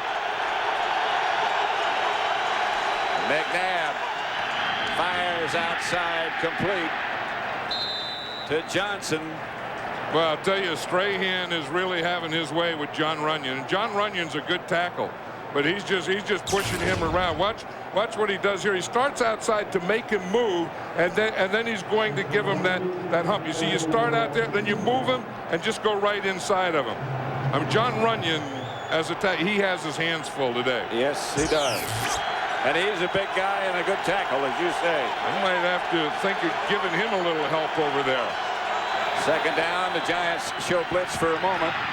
That's Mitchell.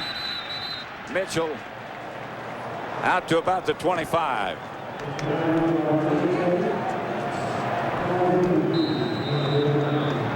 Two minutes left to play in the first half at Giants Stadium, where the home team, the Giants, lead it 10-0.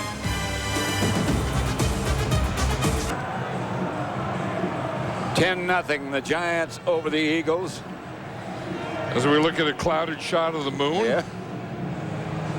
Clouds moving in under the moon. That's logical. You have the reverse of that. We're upside down. Yeah. We're on top of that sandwich.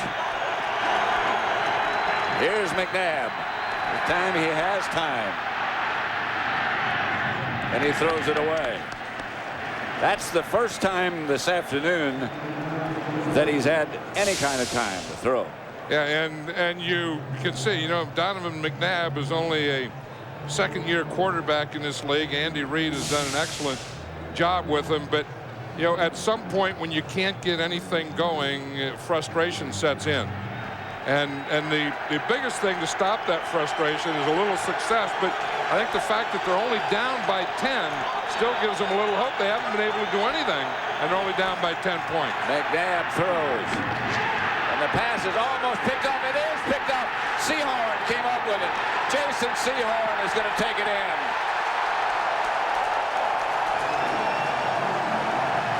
He missed his first effort and came up with a bounce. And that's a frustration we're just talking about. Your time is a little off. You start to force things. Great coverage by Jason Sehorn. I mean, he's the athlete in that secondary, and he's the guy that you think they're going to throw to is the guy you want Jason Sehorn on. Just going to see him out here, and he just gets the jump right there. He was back, he waited, and then he saw that ball and got the jump on it. That was quite a catch. Yeah, it really was.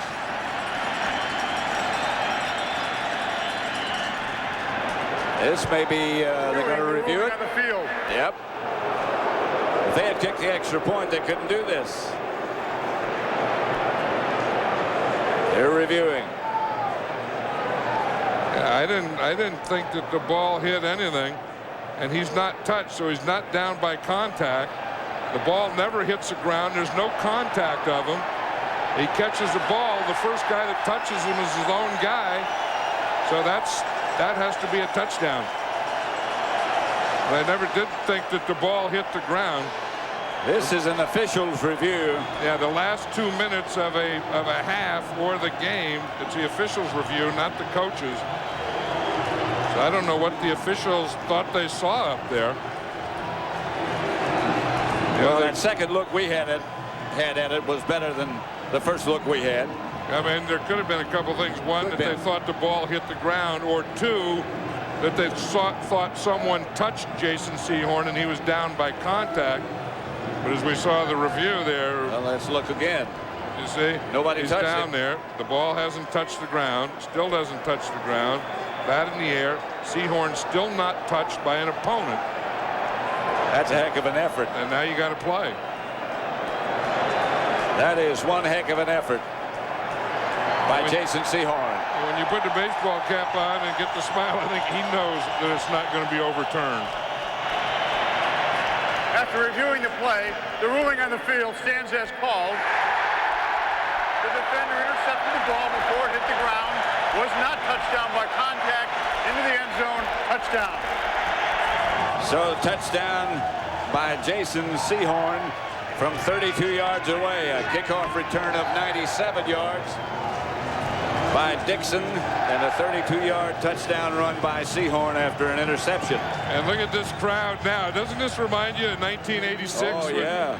The Washington Redskins, the championship game here against the Giants, and the feeling in this stadium feels like that. Seems like we never left. The extra point is good by Daniel Iso.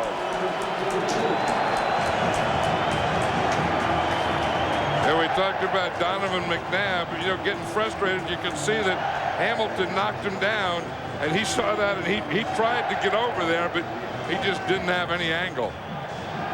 But that was a great play by Jason Sehorn. That was one heck of a catch.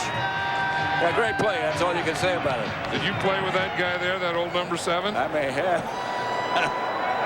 Fossil's outstanding men. I'll tell you, there's Tiki Barber's brother, Rondé Barber, twin brother, Rondé Barber. The cornerback for the Buccaneers. Yeah. I think he's either talking to himself or talking to someone on the phone. Yeah. You know, got these cell phones, and everyone, no matter where you go, people are talking on phone.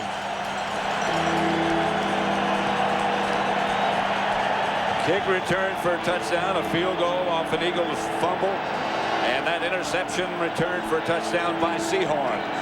That's gotten the damage done for the Giants, who lead now 17-0. Yeah, and the Eagles just don't have enough offense to overcome those types of things. And this place, just before halftime, is going nuts. Everyone is standing. Plus, the Eagles played last week, and the Giants didn't. Yeah, and plus these fans know, and these players know, and these coaches know, if the Giants win, Minnesota has to come here and play the championship game. Short kick. Brian Mitchell will return it. Mitchell cuts back and stays on his feet close to midfield. Coming up on the Visa halftime report, JB, Terry, Howie, and Chris will have highlights and analysis of today's divisional playoff games. Chris Carter's also live with us, and our Fox Sports ticker will have up to the second stats. That's all coming up on the Visa halftime report. Chris Carter had a heck of a day yesterday, didn't he? How about Randy Moss? Yeah. I mean, there's the guy, you know, I've always called him a field tilter because anytime he gets his hands on the ball, it can be a touchdown. And it was yesterday. Here's McNabb. Hands off to Mitchell. I think based on that call, the Eagles have just decided, hey, we hope nothing else happens, and let's go in the locker room at the half and regroup. Well, they're going no huddle, though. I don't think this is a field position to do that. I think they have pretty good field position. They ought to take some shots. Well, maybe he's taking one right now. This is McNabb. Pass is caught by Tarn Small. He gets knocked down hard inbounds, so the clock continues to run. Yeah, I was surprised by that first down run because this is good field position. That's their second. Look at what Michael Strahan's doing now.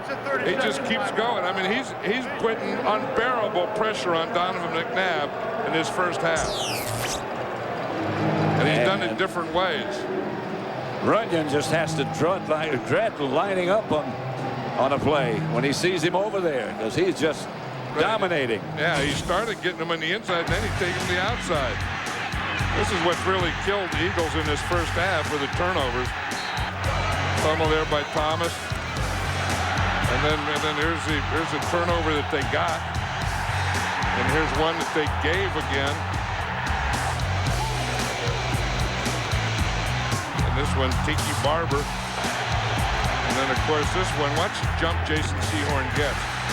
Jason Sehorn beat Torrance Small to the out as he was running. And to think there was only one turnover between the two teams in the first two meetings. And neither one of these offenses are good enough to give turnovers and come back and win. McNabb. Johnson out of bounds. downs at about the 13, 14-yard line. This is a good thing for the Philadelphia Eagles because they didn't have any confidence. They were starting to get a little frustrated. And if they get a score here, they can go into that locker room with a little confidence. Because I don't think they had a lot coming into this game. They didn't. And they haven't gotten any in this first half until right now. Well, they should get at least 3 out of this. 52 seconds left. They have 1 timeout remaining. 1st and 10 at the Giant 13. They really haven't been in this end of the field. Here comes the Giant blitz. McNabb throws again. Outside the 10, about the 11. Johnson makes the reception. He takes the last timeout. And because he threw to the inside, that's a problem with throwing to the inside and only having 1 timeout. If you complete it, you have to take your timeout. Situation like this is when McNabb is really dangerous. Well, he has 2 downs here. He has the 2nd and 3rd down before they have to go for a field goal. But with no timeouts, you can't throw the ball short of the end zone. So I think the plays have to be you can't run it now, and you have to throw it, and you have to throw it to the sidelines or into the end zone. And if he does choose to run it, he's got to get into the end zone. This is the last timeout. Although they can get a 1st down. I mean, he could run it for a 1st down, get up there and spike the ball and do those types of things, but that's not the odds play. I mean, the odds are that you have to throw 2 into the end zone. Or if you complete that first one, then you kick an extra point. Yeah, that's very true. And there's still time left on the clock. Hamilton. Christian Peter. Strahan. They've all done a wonderful job for the Giants in the first half. McNabb. Incomplete. Almost picked off. Yeah, that's a bad call, a bad throw. You don't want to do that. I mean, that was, throwing into the middle on the 5-yard line. Those are things that you don't want to do. If now you say, they're down to 1 down. Yeah, and now you have to throw this in the end zone. I mean, they had 2 guys in the end zone, but he has to throw it there. And what you do is you just put a guy at that 2nd pylon, and you throw it to that 2nd pylon in the back of the end zone. The fade. Right, and either your guy catches it or it goes out of bounds. 3rd and 7.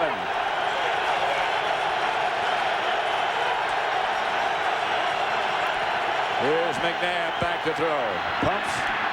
Now he's going to take off, and now he looks backwards and fires, and touchdown. Torrance Small made a diving catch, and he didn't catch it. He didn't catch it. McNabb is still down, but there's a flag on the play. And then the official said no. He started. It looked like he caught it. The official was right there on top and said that he didn't catch it. I think McNabb, I think what the signal is here, that he went over the line of scrimmage before he threw the ball. Torrance Small, carrying his left arm, made a diving effort at it. That'll be loss it down. Yep. So they'll have to pass was incomplete in the end zone. There was an ineligible man by the offensive team, number 72, illegally downfield. That penalty is declined, brings up 4th down. So here comes the field goal unit. Yeah, McNabb did run back, so it was Trey Thomas. It's the left tackle. You see, but you're protecting, and then now you think he's running, so he goes up. But you see what McNabb came back, and Trey Thomas, the tackle, kept going up. Again, we see Torrance Small here. He fell down. In fact, I think he may have hurt himself when he fell down. Yeah, he did. He landed on his left shoulder. Akers for the field goal.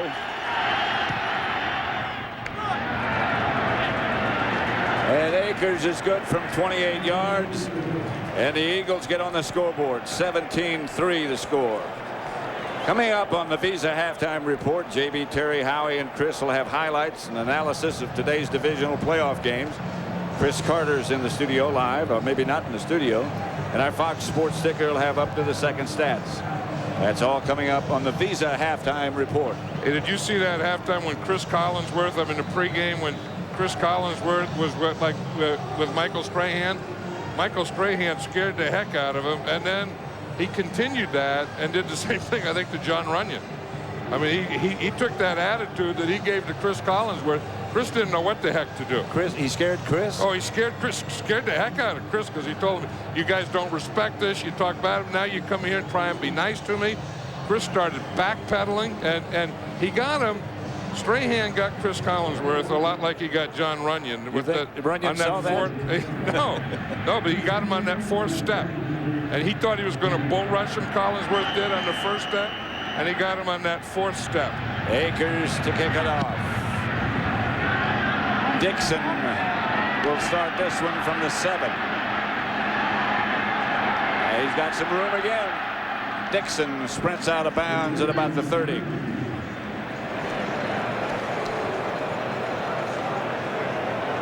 Remember that Jason Sehorn, this one, he keeps all the stuff together. Right. I mean, nothing falls off. His pants come down a little. But didn't fall off. No, but they didn't fall off. There was another play earlier when he didn't have it together. His zipper breaks on this play. Now he has a decision here. Do I go for the tackle or do I pull up the pants? He pulled up the pants now. Wise choice. He said it'll never happen again. Now he has a string in there that holds those pants, the zipper together. That was against Detroit. 17-3 at the half as the teams head for the locker room.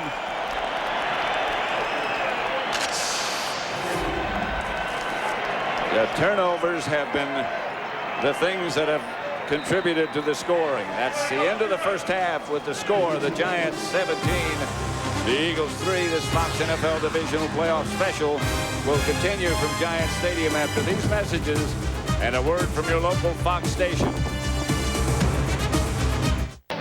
We'll return to Giant Stadium for the start of the second half after these messages from your local Fox station.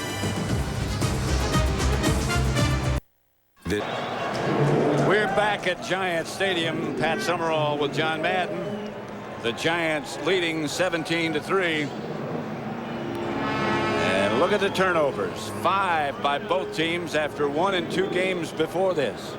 Yeah, and that's a big thing, because you look at these 3 turnovers by the Eagles have led to 10 points by the Giants. And the Eagles haven't got anything going offensively. You can see they ran for 35 yards, passed for 61. And as I said, they didn't get anything going until just before the half when they got that score. So the Giant defense in this first half has played outstanding. Actually, the Eagle defense hasn't played that poorly. They haven't. You know, the thing that they want to do is take away Amani Toomer. Amani Toomer has only caught 1 pass. And the thing they haven't done, though, the Eagles are a big blitzing team, and they've only blitzed a couple times in that first half. Daiuiso's kickoff fielded by Mitchell at the 11. Mitchell down at about the 27. McNabb's passing chart in the first half. Well, you can see that the complete ones are the gold ones, the incomplete are red, and the interceptions are blue. And you can see, as usual, most of his passes, his completed passes, are in that area under 10 yards. And he had only 1 play, only 1 completion over 20 yards. So the thing that does, and that's the way the Eagles pass, though, is that tends to bunch up the defense on you. You don't stretch that defense, and they tend to get tighter and tighter to the line of scrimmage. McNabb pitches back to Warren. Chris Warren. And Warren might get a yard. That's all. Ryan Phillips up to make the stop. And the Giants have put a lot of pressure on McNabb. We know a lot of it is out here, and that's Michael Strahan. Sacked once, hit 3 times, hurried 4 times. Inside 1, 1, and 2. He hasn't been sacked from the 2 tackles in those holes. He's been hit 2 times, and he hasn't had much from the defensive right side of the Giants. You can see most of the pressure has really come from the left side or from Michael Strahan. A quick throw is almost picked off. Pressure from Strahan again, and a blitz from the other side. Almost picked off by Strahan. Yep. That was a zone blitz, and Strahan black that. Watch Mike Barrow. He comes in there. He takes a shot by Runyon. He knocks Runyon down. He knocks Runyon down. But on that play, on that last play, it was a zone blitz, and Michael Strahan, instead of rushing the passer, he dropped back like a linebacker and almost intercepted the pass.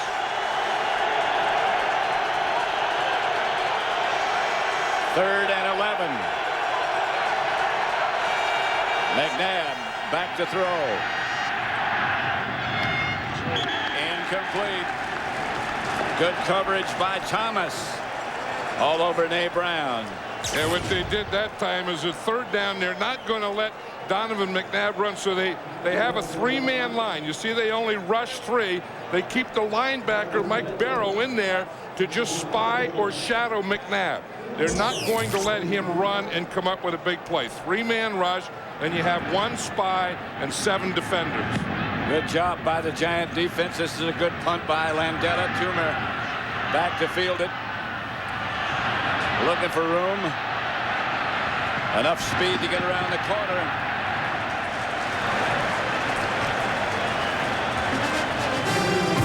(17-3). The Giants lead. This is their first possession of the second half coming up. Divisional playoff game is brought to you by Volkswagen. On the road of life, there are passengers and there are drivers.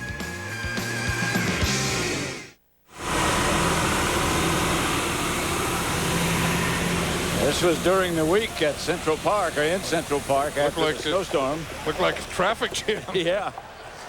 This is what you have to do when you have mud on that field, is you have to get a brush and get the mud out of the cleats. Here's Collins back in the pocket, and he's got a lot of room. Slides right at midfield. Yeah, he ran that one, but let's look at his passing chart here. You see, again, most of his stuff is under 15 yards because he also has only completed one over 20 yards. But the Giants have been a little more successful in that they've been able to get a little running going and a little mixture going. Again, you can see his incompletes are also the short ones. And the Giants also, with their passing game, really don't stretch the defense. And as I said, the Eagles wanted to take away Amani Toomer, and he's only caught one pass. 2nd and 1. The handoff is straight ahead to Tiki Barber. First down, Giants. Yeah, that's the thing with Tiki Barber. You always think that he's going to be a pass receiver and he's going to be an outside runner, but you get a guy like that and you look at how tough he is to see in there. Yep. I mean, if you're a defender and you got a blocker on you and a little 21 down low behind, you can see the blocker, the big blue jersey in front of you, but you can't see that little one behind him. He's kind of short, but he is stocky. And then he's short, and then he runs low, so now he's shorter. Howard Cross was the man on the move. That's Barber again, and let's take you down right now to DJ Johnson. Hey guys, Jim Fossil said his defense has given them great field position all day. And that's very important because the Eagles themselves have a great defense and it's hard to drive the length of the field. He said on offense, they've moved the ball pretty well. They haven't done a good job of getting the ball in the end zone. Now, Andy Reid said his team needs to establish offense, and he says any kind of offense. Whether it's run or pass, they have to do something to keep their defense off the field. Back up to you, Pat. There's the guy. Excuse me. No, I was just going to say they have to have some success on third down. They can't convert third down. Here's Collins again, and he takes off and runs across the 40, about the 38. That'll bring up a third down. Gary Collins thinks he's the other number 5. Yep. Both quarterbacks number 5. Well, the thing is they're giving them lanes now. You know, they haven't been able to get a lot of pressure on them, and they didn't blitz. And I think that's one of the tough things with Hugh Douglas is he's having to rush without a blitz, so they're able to double team him and get a little help on him. And he really, I mean, he's their big guy, but he really hasn't been a factor thus far in the game. 3rd and 6. Here comes an Eagle blitz. Collins got rid of it early. Intended for Toomer, incomplete. Toomer still has only caught one pass. We watched Hugh Douglas on that play, and that's what a zone blitz is. You see where the end drops out. You see him, he draws a block, then he drops out, and he becomes a linebacker, and then you blitz your linebacker, and you can still play zone defense. That's something the Eagles didn't do much in the first half. Blitz for pressure. Now they got to do something. They have to blitz for pressure and hope for turnovers.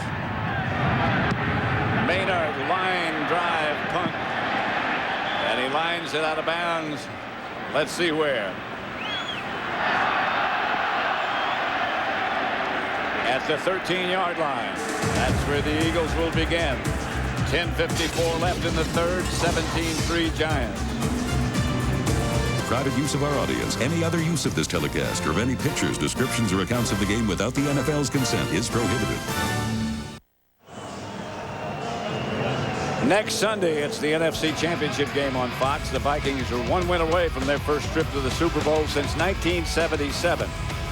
And next Sunday, they'll take on the winner of today's game to decide who will move on to Super Bowl number 35. All begins next Sunday at 11:30 Eastern, 8:30 Pacific, with JB, Terry, Howie, and Chris on America's favorite pregame show. The NFC Championship game, don't forget, is on Fox. Here's McNabb. From behind, he slides. He might. You know, it's interesting that Michael Strahan isn't in there. Cornelius Griffin, that we saw play earlier, mostly as a tackle and a spy, is now playing left end for Strahan. There's Strahan on the sideline. And then they have Christian Peter in there and Keith Hamilton. So, in essence, they're playing with 3 defensive tackles, and maybe that's to, you know, to stop the run, to keep them down here, or to give Strahan a break. But when you got a guy who's hot like Michael Strahan, I have no idea why you would take him out now. Here's McNabb back to throw. Fires hard at Chris Warren, who makes the catch, but not many yardage. Jesse Armstead made the stop. I think Michael Strahan is just waiting for third down. We see him coming in, and this is a reason that you don't take him out. I mean, this is what he's done so far. I mean, he's put the pressure on McNabb. He's contained him. He's just caused fumble. I mean, he's raised a heck of a lot of havoc in this game. He just run over John Runyon at one time. Strahan is back now. Yeah, maybe he just wanted to play the third and long. So what can rush the passer, 3rd and 8. Philadelphia's 0 for 8 in third down. Here comes the Giant blitz. And McNabb is down, taken down by the spy, Cornelius Griffin. Cornelius Griffin has done a heck of a job at spying. He really has. Because we know that, you know, Jim Faso told us that he's the only guy in the defensive line that can do it. So he's going to be the guy. You see, he gets a rush and then backs out, and then he's the spy. Now, being a spy and being that big, then you have to be able to make the tackle, too. It's one thing to say, I'm going to spy him, I'm going to shadow him, I'm going to plaster him, but I got to tackle him in the open field. Another kick and a good one by Landeta. Chases Toomer back to about the 38. Fumble! The Giants, I think, got it, maybe not. The Eagles are saying we got it. Of course they would. 2 officials lost their hats.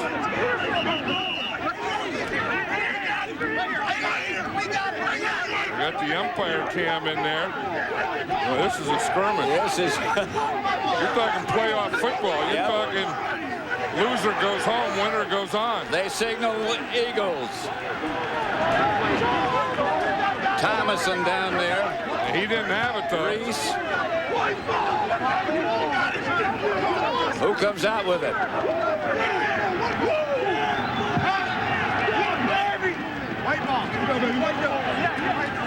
I think it was Luther Broughton, but I'm not sure.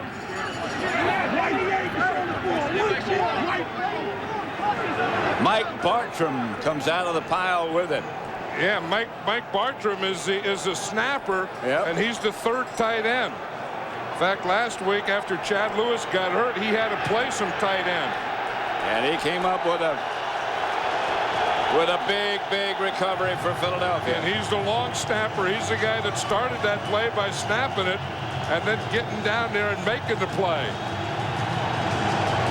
Amani Toomer didn't look very aggressive on that return. I mean, you got to take that ball and boom, take it up there and get that, but you can't jump and dance around and stand there and get hit like that. Well, it's sort of strange for him. He doesn't usually do that.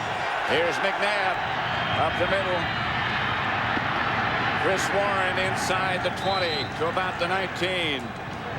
This is the reason when we talk about turnovers that the Giants can't have turnovers, because it gives the Eagles a short field. And you can just see what they do with a short field. Now they got protection. Now they can run and pass. Now they can open things up a little. I mean, they're not a deep passing team anyway, but the closer they get to the goal line, the more they play Eagle offense. On first down, it's Warren again, and he is hammered out of bounds. Strahan led the tacklers. Warren, Strahan and Sam Garnes is up there too. I mean, this is what Strahan does well. He takes on a blocker and then comes right down the line, right where he's going. Sam Garnes, a strong safety, up to keep the containment, and Michael Strahan are running right down the line, flattening out. And now McNabb's got to throw it. He's got Mitchell in the game with him in the backfield.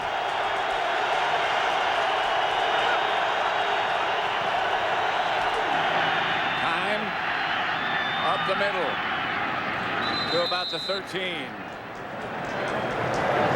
Caught by Chad Lewis, who had become his favorite target, but they've shut him down pretty well today. Well, Chad Lewis was injured last week. Remember, he got a stinger. Yep. And that's why you saw, remember, Jeff Thomason? I think we're a little close for Jeff Thomason. He's caught like 11 passes for the Eagles this year, 6 of them for touchdown. 3rd and 3. 0 for 9 on 3rd down for the day for Philadelphia. Johnson's the man in motion. McNabb fakes. A lot of time to look. Throws a grounder. 0 for 10. Reed wants the field goal team. He has to go for the field goal because he has plenty of time. You see, now this is what McNabb is looking at. You see, he comes off his fake and he's trying to get the ball out here. That's what he's trying to do. And then he wasn't open soon enough, or maybe he left a little early, and now he's coming back. You see, had he stayed with his original read, he probably could have completed it out there. From 30 yards out, Akers. Missed it. That's the way the wind was going. But the wind didn't affect that one. He just pulled it.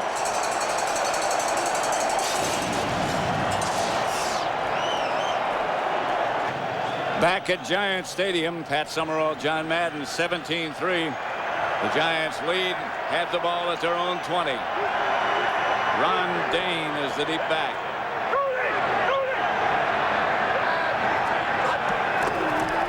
Hand off Dane.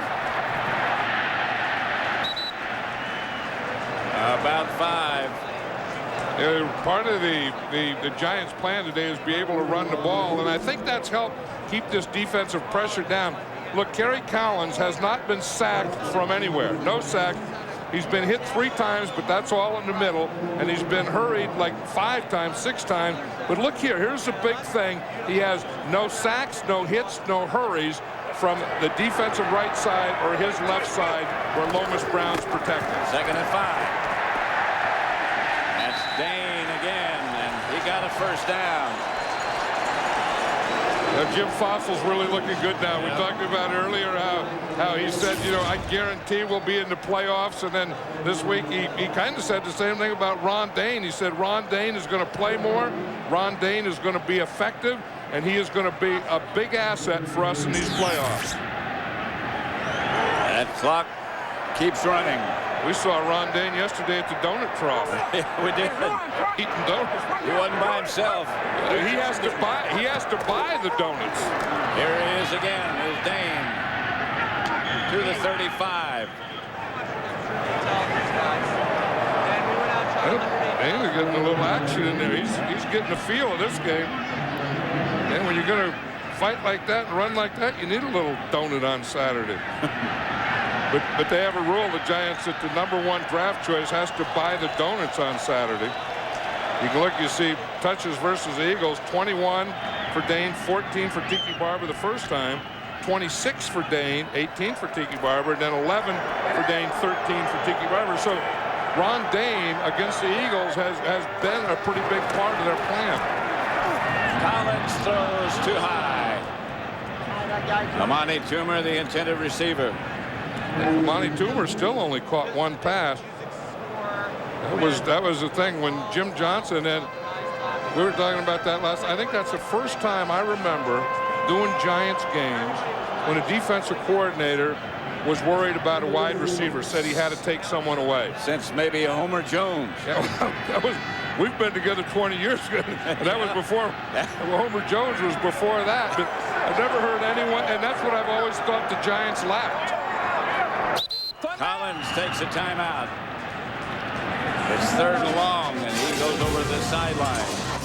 The Giants 17-3, 4:59 left in the 3rd quarter. By Visa, the preferred card of the NFL. Visa, it's everywhere NFL fans want to be. By Dell. And by E-Trade, it's your money.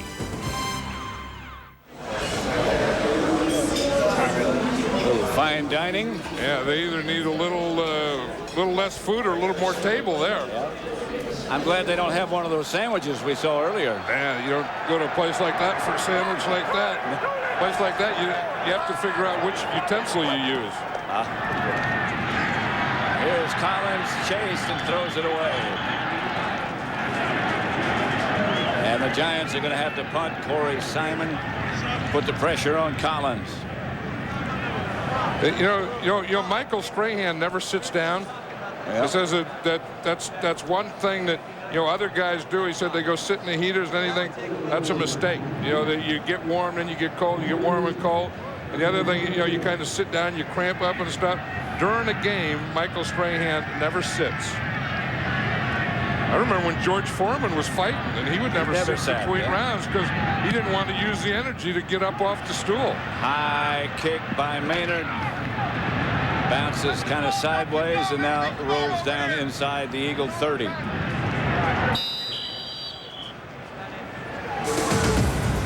.440 left to play in the 3rd quarter, with the Giants leading their divisional rivals, the Eagles, 17-3. 6 weeks, it's the dawning of a whole new era in motorsports as the Daytona 500 and NASCAR come to Fox.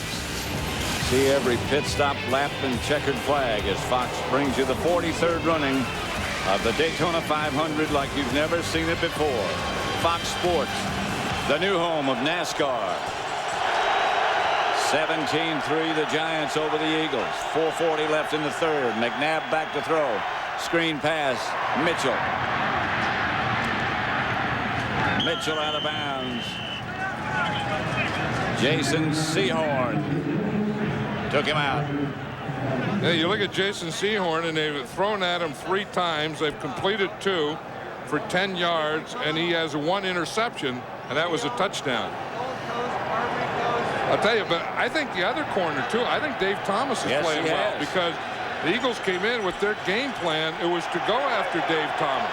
I think every time they've done Dave Thomas, Dave Thomas has shut him down. Pass caught by Nay Brown, who got up and ran. Dave Thomas was not playing on that play. Now, that was Emmanuel McDaniel was in there. In fact, and he wasn't touched. He didn't touch him. He catches the ball. McDaniel doesn't touch him. The Eagles, no huddle, hurrying up.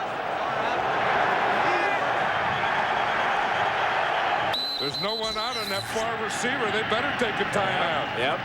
There was no one out here. They're in a Foreman nickel, and as you said, Dave Thomas wasn't there. Now Thomas comes in. Yeah, that was a strange thing. They say now it's a challenge. Yep. They're going to challenge that last play. But look what here. If they would have just got up there and just snapped that ball, there's no one looking. There's no one out here. And he looked out there and just thrown the ball. It would have been a touchdown. The Giants are challenging the ruling on the field that the pass was completed. Dave Thomas had leg cramps. This is a Giant challenge. The ball is right at midfield. Here's the challenge. Yeah, he caught it. Yep. He caught it. It wasn't touchdown. See, I mean, that could be, you could challenge the two things. One, did he catch it? And two, was he down by contact? Nope. He caught it. He caught it. And he wasn't down by contact. Now he has it and gets up and runs with it. So I don't think there's anything there. Jim Fossil hasn't had a real good record as far as the challenge. I don't think he's going to win this one. And he even has, in addition to his staff up in the booth, he also has two officials up there to help him. Now, he was touched, but before the ball got there, I think.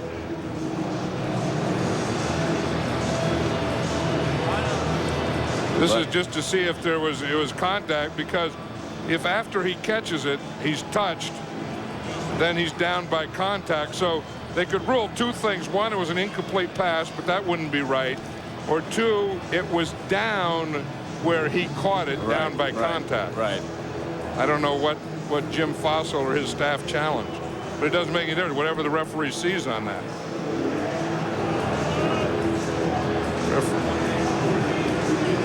Well, he was touched, but he's not down as a result of contact.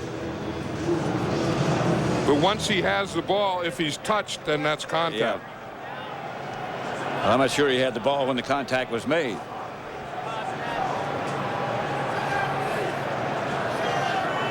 Well, we'll have an answer in just a second. Ed Hockley. The referee, this is the playoffs, so they have all-star crews. This isn't his regular crew. After reviewing the play, the pass was complete. However, the receiver was touched down by contact after catching the ball. Therefore, the ball will be placed on the 42.5-yard line. The clock should be reset to 4 minutes, and it will be second down. There is no timeout charge to the Giants. Yeah, I agree with that. I mean, I agree that he caught the ball, and I agree that he was touched after he got the ball. So that challenge did work. So they get the completion, but they only get it to the point of the completion.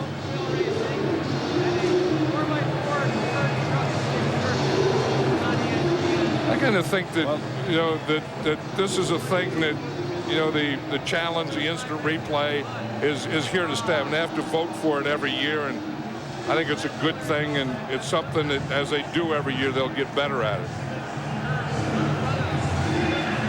Well, the scoreboard says third down. On the sideline, it says second down. It is second down. It is second down, I think. Second down, yeah. And we see Dave Thomas is back here now. He had cramps or something in his leg that he was trying to work out, and that's why he wasn't in there on that last play. And they went to work right away on his replacement. And now they're going to work on him. And it hit the Giant defender in the head, Sean Williams. Yeah, Sean Williams was coming over to double cover. I mean, they know that they're going to try and work out there on Dave Thomas, so they're giving him help.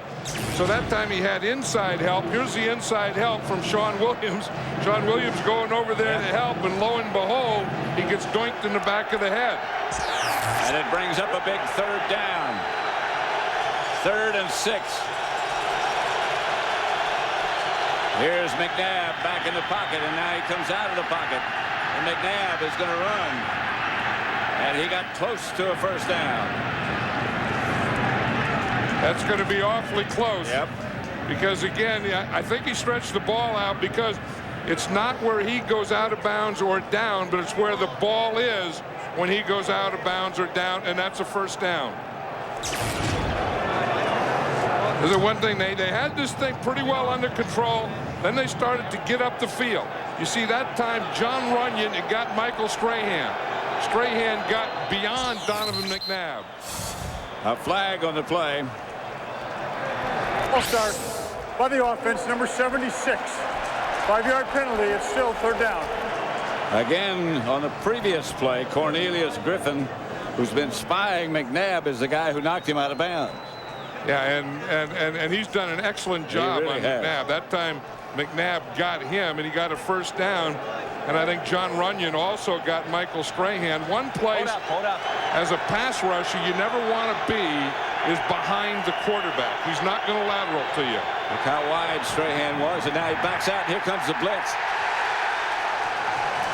And the Giants are successful as Jesse Armstead got there first with help from Emmanuel and McDaniel. That's that zone blitz. We saw Strahan is going to drop out.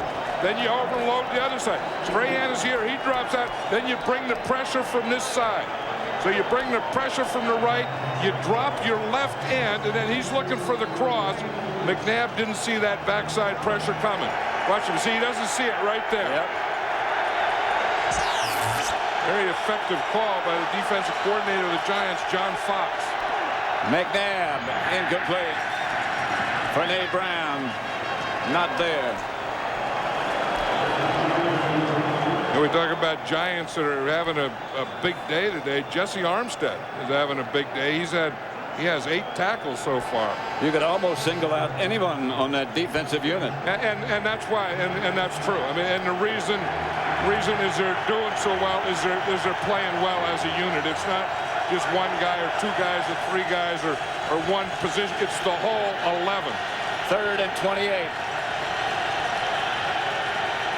McNabb drops the throw. Pass is caught. Not nearly enough for a first down. Luther Broughton made the reception. And listen to this crowd here, Pat. They've always, I mean, all these years we've been doing Giant games, they've always loved their defense. No defensive football and appreciate their defense. That goes back to when I was playing. Back to the 50s. They loved the defense. Andy Robustelli and the guys? Robustelli and Sam Huff. Yep. Toomer is back.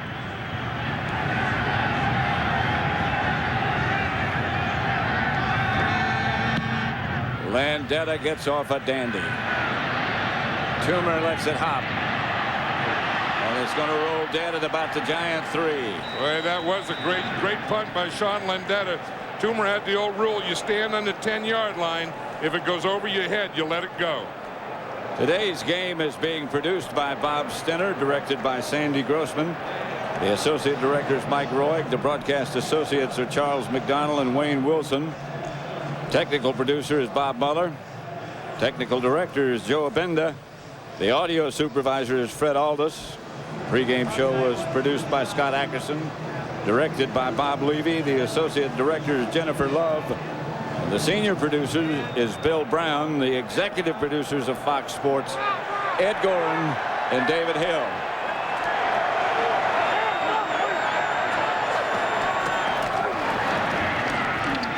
Dane hammers over the right side. This is Tiki Barber. I beg your pardon. You know, that's one thing about that, you know, thunder and lightning and using both of them is Dane will go outside and Tiki Barber will go inside. You know what they're doing over there? They're going to give Dave Thomas an IV. I bet you he's just dehydrated and getting cramps. Has to be. I know he was getting cramps. Yeah, and you could see even when he was in on that last play, he was getting cramps. So instead of taking him in and giving him an IV, they're just giving him one right there in the sideline. 2nd down and 8. Collins drops the throw. Throws up the middle, complete. Pete Mitchell, a tight end, makes the reception. There's a struggle for the ball. There's old Glenn Parker. The old guard, he hurt his knee just a few weeks ago. Had it scoped and only missed 1 game. Told me before the game that he could have played the next week, not missed any games. Here's Parker right there. He's a left guard, and we see it from here. I'll tell you that Kerry Collins is so strong that he can have guys hanging on him and still make a throw like that. Well, Collins is a big guy. He's about 6'5" and 230. Oh, Glenn Parker there. When you're an offensive lineman, no one helps you. No. They just leave you down there. In fact, he told, and he's pointing to his back on this one, but he said when he tore his cartilage, he said he tore the thing right off. And he said the surgery was really done here in the field. All they had to do was pull it out. The only guy who's going to give him any support other than the training staff that finally gets there is Lomas Brown, who's playing next to him. That's right, and appreciates him. Glenn Parker is an 11-year offensive lineman, veteran in the NFL. Played at Buffalo. Lomas Brown's a 16-year veteran. Not the greatest of bodies. Most offensive. I really don't feel like I can make a comment about that. You know, one of the defensive players, either Jesse Armstead or Michael Strahan was saying the other day, said, you know, he said, I was looking at Glenn Parker, you know, in the shower the other day, and I was thinking, how the heck does that body play? That body plays because that body knows how to play football. That body plays pretty well. And here's old Glenn Parker right there. You see he has his guy. And I don't, you know, I mean, when you do that and you have so many guys just, you can just pop something in your back. I think that's exactly what happened. Yeah, because nobody hit him. No, it's on that right side there. And you can see it. Something probably just popped there, and then the problem is sometimes it goes into spasms. Yeah, it could be on this play right here. This is 2 plays before. Watch him as he starts to go right there. It looks like maybe just went out on him on that play. But you know, I mean, you just flop in the ground as an offensive lineman. You get hurt, you don't get up. No one comes to pick you up. No one even looks at you. That's why you're old Glenn Parker. Jason Whittle has taken his place. 1st and 10 Giants. Camella goes back. The handoff is to Dane. Doesn't look like much, but he gets 4 or 5 just by leaning and getting those shoulders square. And when the Giants drafted him #1, that's what they expected, and that's what they're getting, and that's what they got Ron Dane for. They drafted him for these types of games, to do the types of things he's doing.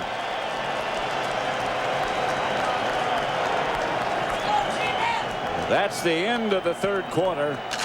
With the score, the Giants 17, the Eagles 3. This Fox NFL Divisional Playoff Special from Giant Stadium will continue after a word from your local Fox station.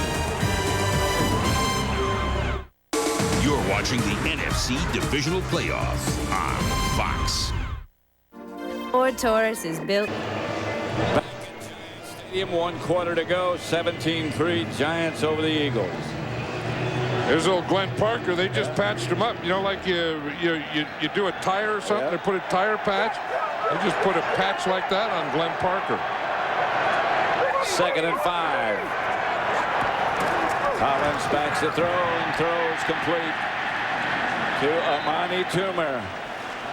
That's only the 2nd pass that Amani Toomer has caught today.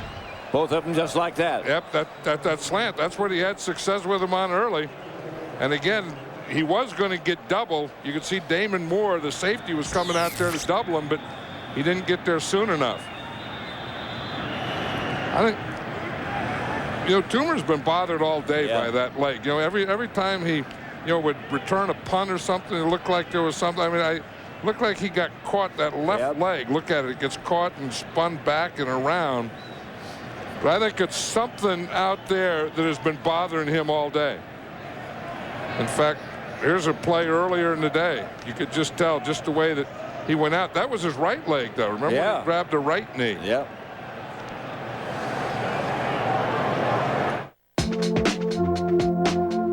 After over 10 years.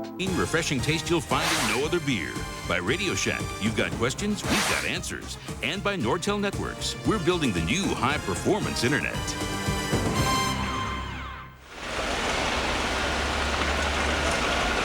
A quarter remains at Giant Stadium, 17-3. They continue to look for a patch for Glenn Parker. Well, they better stretch that one out a little. They got a bigger one.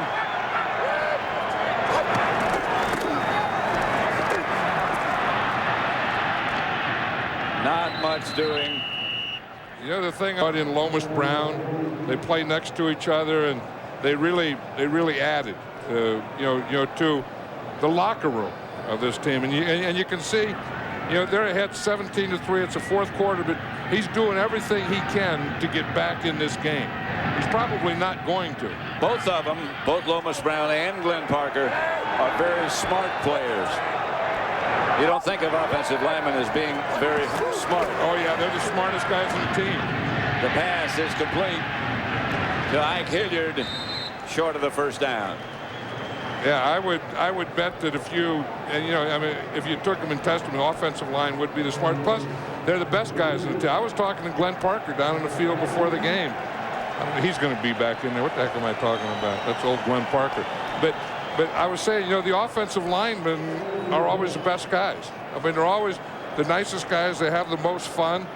And I remember when I was a coach, if I ever had like a bad day, I would always go, like in the warm-up, before practice, I'd always go and stand with the offensive lineman. Amani Toomer is back in the game, split up at the top of your picture. And here's Collins on the quarterback draw.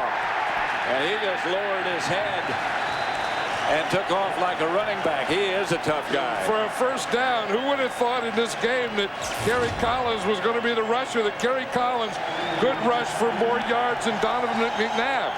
And this is an organized run.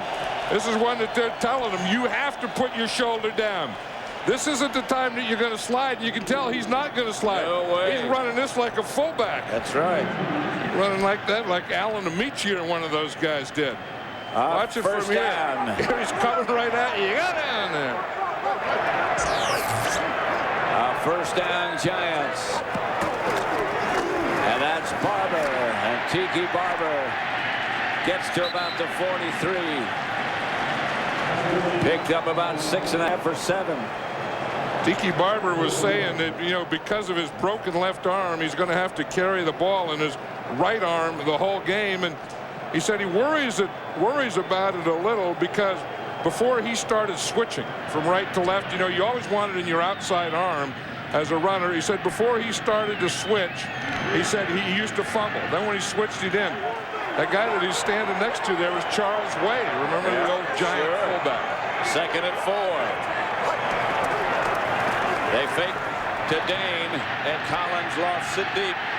Pass is caught by Mitchell inside the 10. 1st and goal, Giants. I was at practice Thursday and I saw him working on this play, and it was the same spot in the field, and it's the same way that they hit Mitchell. Watch him. He's the tight end in the left. They have 2 tight ends here. He just comes right here and he just runs a post bat. He's the second guy in. He just runs the post bat. They run a double post. Campbell goes to the post and then Mitchell goes to the post. If they come off on Campbell, they throw to Mitchell. If they stay with Mitchell, they throw to Campbell. Pete Mitchell got to the 9. It's 1st and goal from that point.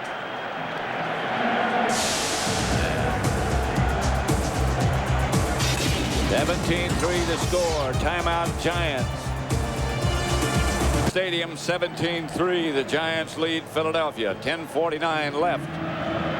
This has been a heck of a drive. It started out on the 4-yard line. Kerry Collins has been 4 for 4 throwing. Then he had that 9-yard run, that 3rd down run for the first down. This has been a heck of a Collins drive and a heck of a Giant drive. Who would have thought? Number 5 in the blue. They lost the ball. And a whistle was blown. Something happened before they ever got underway. Before the ball was snapped, false start by the offense, number 77. 5-yard penalty, but still first down. Luke Pettigrew. There's such a thing as a fortunate penalty. That's the first penalty today against the Giants. I mean, that's what the Giants have done well. They haven't had penalties. The other thing that is still amazing is the job that Lomas Brown is doing, or the job the Giants are doing on Hugh Douglas. Hugh Douglas does not have a tackle in this game. Here's Barber. Lomas Brown did his job again. Yeah, he has him where he wants him, where he's trying to get up the field and they're running a draw on him. They know that, that he's going to do that type of thing, try and get to the quarterback, so they let him go up the field. Lomas Brown just punches him out, and then Tiki Barber just ran right inside of him. Well, defense dominated the Tennessee-Baltimore game, and for the most part, defense has dominated this game. Defense and turnovers. That's what win playoffs. Collins back to throw. He's going to take off again. This time he slides. Now that was a different type of run. Yes, that was a 2nd down run. That other one where he needed the first, that was a 3rd down run. 3rd down, you have to get the first. On 2nd down, you want to live to throw the next play. You go head first on too many second downs, you won't have as many third downs. That's right. Today's attendance, a team record. It seems like every time we come here, there's a sellout. They got all the seats sold, but today's a team record, 78,765 standing room crowd today. Where do they put the others? Just stand them anywhere? I guess. Just walk around? Collins gives to Barber. Barber lost the ball, but after he hit the ground, Jeremiah Trotter tripped him up. Here comes the field goal unit. One thing, if you're going to run Tiki Barber like they are, and you know that he has to carry it in his right arm, and you want the ball in your outside arm, you run the ball to the right. And that's what the Giants have done mostly today with Tiki Barber. They've done that mostly all season. Yeah, they're a right-handed team. Yep. They're a right-handed running team, but they've had pretty good success up the middle today, too. Yep. Now we saw 4-mile-an-hour wind, and that's strange at Giant Stadium. From 25 yards out, Daniel Iso is good again. 20-3. The Giants lead. Next Sunday, it's the NFC Championship game on Fox. The Vikings are one win away from their first trip to the Super Bowl since 1977. Next Sunday, they'll take on the winner of today's game to decide who'll move on to the Super Bowl, number 35. All begins next Sunday at 11:30 Eastern, 8:30 Pacific, with JB, Terry, Howie, and Chris on America's favorite pregame show. It's the NFC Championship game here on Fox. Iso's kickoff sails down to Brian Mitchell, and he starts at the 10, and cut down is Mitchell at the 25. To Petey Davis. You know, this is what the Giants have been about today. Special teams. Remember Ron Dixon on the opening kickoff.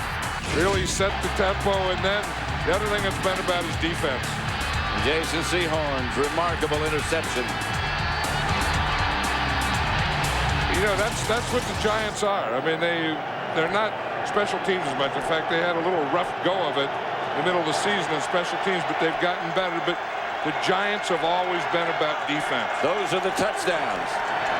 McNabb drops it out for a receiver very close to him, Brian Mitchell.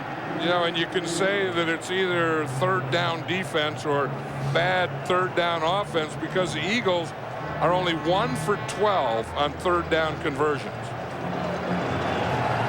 McNabb 16 out of 33 for 130 yards. That's not many. One interception. And he just hadn't been able to get those first downs. And he hasn't been able to run either. McNabb. Torrance Small makes the reception. And we see the guy that makes the play there is Dave Thomas. We saw him in the sideline getting an intravenous feeding. Look at that today. They're 1 for 12, 3 for 10 in the first game, 1 for 11 in the second game. So that's been a problem for them every time they play the Giants, and here it is again. McNabb. Intended for Chad Lewis. They almost have to go for this, don't they? Yeah, you would think that they would have, you know, had a different play on third down. I mean, I would think somewhere they have to just put the ball in McNabb's hands, and he just has to make a play. Sam Carnes was all over Chad Lewis. In fact, if you were going to go for it on fourth down, then that third down would have been a good run down. They need a yard.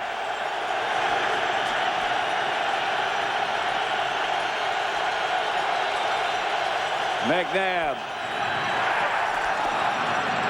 The lunge by Chris Warren should be enough to move the sticks. Yeah, Andy Reid came back with a fourth down run when I thought, you know, the third down run would have been to play, but Andy Reid has done an excellent job. He really has with this Eagle team. I mean, they really did get where no one thought they would get, and with some players that no one thought he had enough players, and done an amazing job. Here's McNabb back to throw down the middle. Pass caught by Charles Johnson. At the Giant 45, 7:16 left to play. Remember, we did the first Eagles game of the season was against Dallas. At Dallas, and it started with an onside kick. The first play of this, the umpire's down. Those umpires get knocked down more than a lot of players do in a football game. First down, Philadelphia at the Giant 45. Blitz coming. McNabb shakes one, shakes two, can't shake the third. Ryan Hale made sure. Yep, Cornelius Griffin was the first guy in there. He's having a heck of a game, Griffin is. You're going to see him here. He's the first guy here, and he gets the pressure because no one blocks him.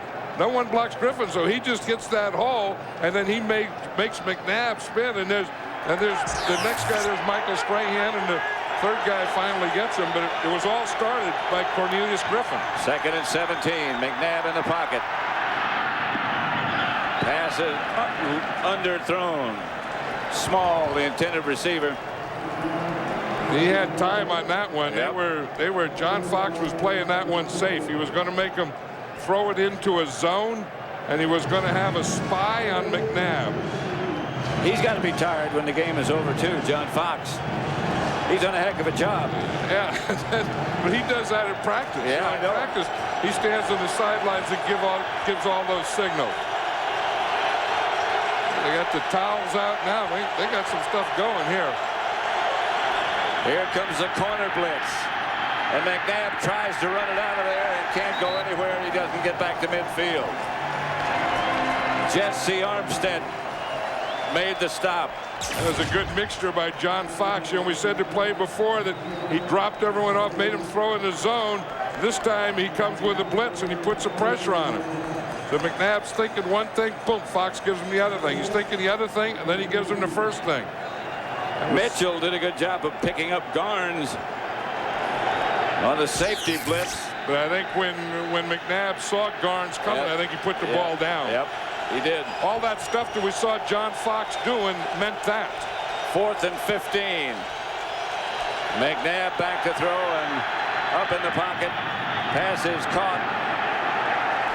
Not enough for the first down. Chad Lewis made the reception. Well, it depends on where they spot it. Well, that's true. This could be enough. Because they're going to spot it right on the line, and the first down marker's right on the line. This is going to be one of those things that is going to be very close. It's going to be millimeters, centimeters. What's bigger? What's bigger, millimeters or centimeters? You're asking the wrong guy. Centimeters, I think. Centimeters is bigger? Yeah. Okay, then this is going to be millimeters. There's right there where he got the spot. And again, as you look down at where the chain is, the first down marker was right on that line. The official's holding it so no player comes and kicks it a little. That's an old player trick where you put it down and you go just give it a little nudge. You're going to hear the cheers. Didn't make it. The Giants take over. And it looks more and more like the Vikings will be coming to Giant Stadium next week. 20-3 Giants. The Eagles have challenged the first down spot. And I think they have to. I mean, this is just a last resort. I don't think it was a bad spot. I think it was a good spot. The ball never did touch that line, I don't think, and the ball spotted on the line, so they're going to lose it. After reviewing the play, the ruling on the field stands as called. The progress was correct. Giants ball, first down. Philadelphia is charged with their first timeout. I think they gave him an advantageous spot, and then when they looked at it, I'm sure that Andy Reid did the right thing because, as I said, it's a last resort. You have to try something, but that ball, they spotted on the line, and the ball wasn't close to the line. So the Eagles will have 2 timeouts left. The Giants only have 1. That cost the Eagles a timeout, but as you said, he had to challenge that if he had any hope. Dane is the deep back, and Ron Dane gets the carry. Got about a half yard. I think with Tiki Barber in his arm situation and this game pretty well under control, I think that they should give a heavy dose of Ron Dayne and just leave him in there. That's what they planned to do in the beginning. Tiki Barber said at Virginia when he was in college, they didn't tell him to change arms with the ball. Just carry it under the strong arm. Yeah, they called it the strong arm. That's what Charles Way was saying, too, that they taught him there that you always keep it in your strong arm. And Tiki Barber said that was his right arm, but then he started fumbling too much, and he started changing it. Kerry Collins sure looked confident today, didn't he? I mean, he looked confident from the get-go. Don't forget Fox tonight. Don't miss Sunday's Best with all new episodes of The Simpsons and 3-time Golden Globe nominee Malcolm in the Middle, followed by an all-new episode of The X-Files. All starts tonight at 8/7 Central right here on Fox. I know offensively, I mean, I don't have a vote. I don't even know if they have an outstanding player, MVP, player of the game or anything, but I would sure give it to Lomas Brown. I mean, a guy that everyone was saying is Hugh Douglas is going to do this. Lomas Brown, 16 years, can he do it? And he not only played well, he played outstanding today. Very intelligently. Lomas pulls in front of Barber, or Dayne, sorry. Another dose of Dayne. I think so. Dayne's playing in this game. Cecil Martin, the fullback in the other team, was his blocker at Wisconsin. So we have the 2 Wisconsin running backs in this game. Philadelphia timeout, and they're out of timeouts now. And there's Lomas Brown, and you know, just the way he's standing there, he got those arms pumped up for today's game. You can just tell that he feels good about himself. I mean, he's felt good about himself in his whole career, but he had a job to do today, and he knew it, and all his teammates knew it, and he came out and did it. Coming up on the Southwest Airlines post-game show, JB, Terry, Howie, and Chris will have playoff highlights and analysis. The Fox Sports ticker will have up to the second stats. All coming up next on the Southwest Airlines post-game show. Did you see Michael Strahan over there in the sideline? He's organizing something. Either he's going to do something, or he's talking about next week, or he's organizing some deal. Some deal's going down over there. This is Barber trying to go back the other way. And a flag on the play. Bobby Taylor on the tackle. And that's out of frustration. I mean, the Eagles came in here with a chance to do something and, you know, get to a championship game, and I think they've been frustrated all day, especially their offense. And then that carries over. The defense has been on the field all day. Personal foul, face mask by the defense, number 21. 15-yard penalty, first down. A 15-yarder. Yeah, that's the type where you grab it and then you twist it, as opposed to just grabbing and letting go. Bobby Taylor held on to that one a little and then tried to say that he didn't do it. But the Eagle defense really hasn't played poorly. I mean, they were there. Well, you look at the 2 Giant touchdowns, the kickoff return and then the interception, and that's it. Yeah, I mean, that was, and the defense wasn't on the field when the Giants got their score. 1st and 10 at the Philadelphia 48. Dayne again. But I still say that the offense did a good job, and that Kerry Collins wasn't sacked. Yeah, he did a good job as well. So did that guy right there, John Fox. He sure did. I mean, he knew that the Eagles were all about Donovan McNabb, and you had to keep him controlled or keep him under control, and they did that. Collins hasn't been spectacular throwing, but he's been a solid leader, and also when he put his head down and got that first down. That drive was a big drive. There's Sean Payton, offensive coordinator and quarterback coach, who calls all the plays. Somebody moved. Flag on the play. 4 minutes, just over 4. By the offense, number 87. All that business about. It's still second down. Can you beat a team 3 times in the same year? Yep, and they are in the process of proving yes.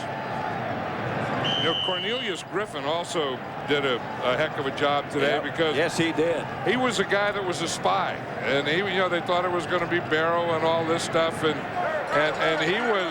he was very effective, and that's why Donovan McNabb didn't have his way running the ball. They kept him under control. Here is Dane. Nothing doing.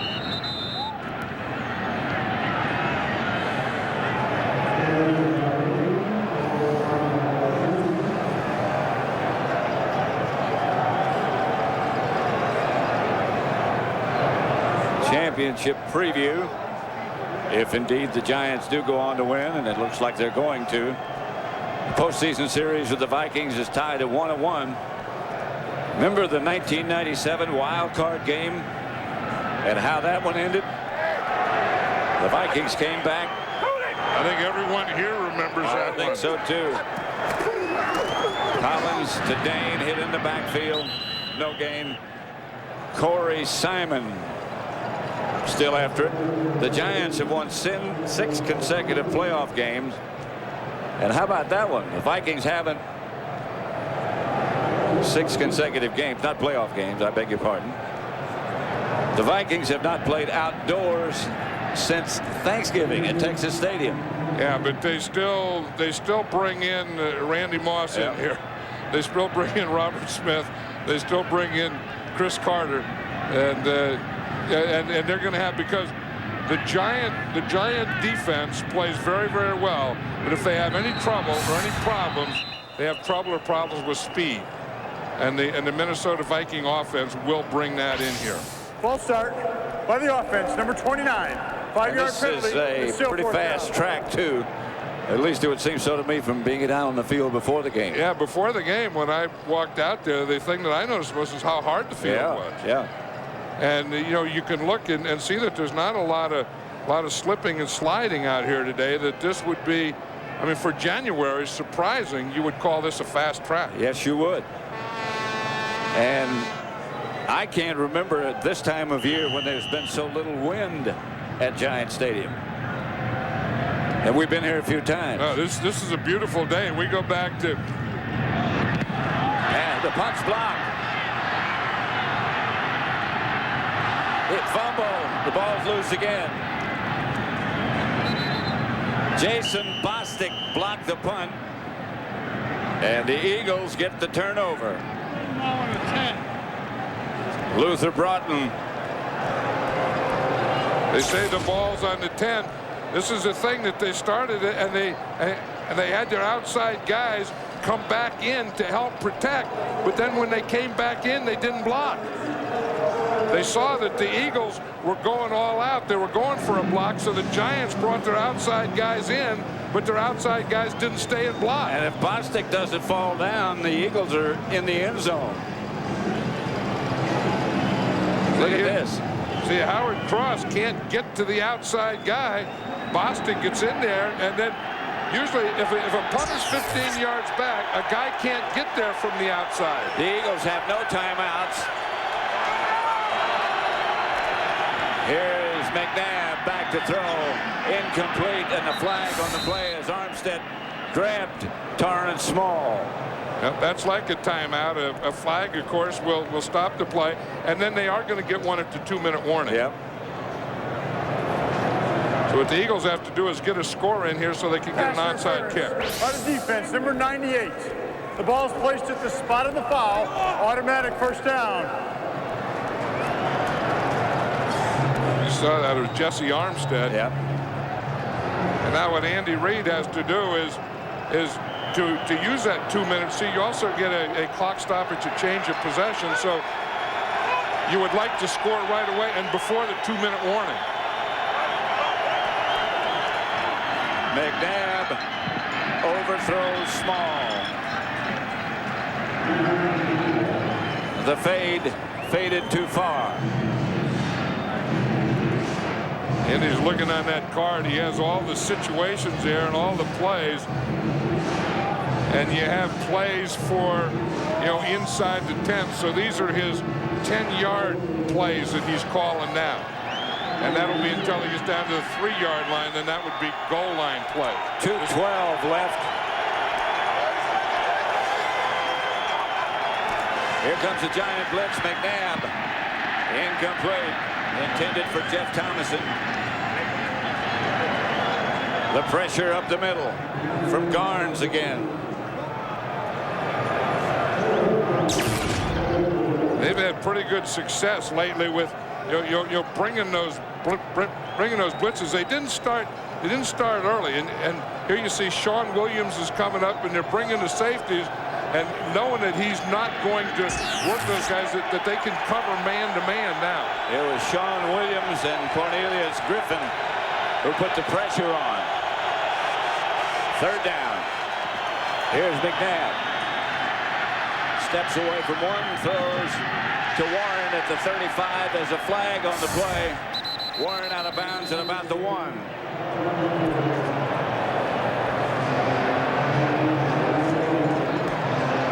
This against Philadelphia. This is going to be the same thing with the illegal man downfield. Yep. I think if they get to third down, they ought to kick a penalty. Repeat third down. 2 minutes, 1 second left on the clock. They'll repeat third down. And so they get another third down play here. If they get to fourth, I think they have to kick the field goal. I mean, to get the thing going, because they got to get the ball back again and again. So the sooner you get a score, then you can go for the onside and then take another one. The longer you take trying to score, the less opportunities you're going to have. 2 minutes, 1 second left. Here comes the Giant pressure showing again. Outside to Small, and Small scores for the Eagles. That's a play they call smoke when they just see that when the corner's off, and that time Dave Thomas was off. And McNabb just takes one step and just throws it out to him. If you look out here, here's Dave Thomas. See how far off he is? Then you just throw the ball out there. And I said they hadn't slipped all day, and then Dave Thomas slips on that play. But when the corner's off and pressure coming in the middle, you just pop it out there to him. Akers for the extra point. And it's 20-10 with a minute 56 left. The Giants have one timeout. The Eagles have none. Back at Giants Stadium, 20-10. The Eagles just scored. A minute 56 left. There's a lined up all to the left. Yep, there's a kickoff team, and then there's a hands team on this side. They're all bunched up. So you got this bunch. You're going to run into this bunch, but the ball has to go to that red line. It has to go 10 yards before the Eagles can touch it. The Giants can come across. Remember, Jason Sehorn came across and ran one back for a touchdown. Akers has decided.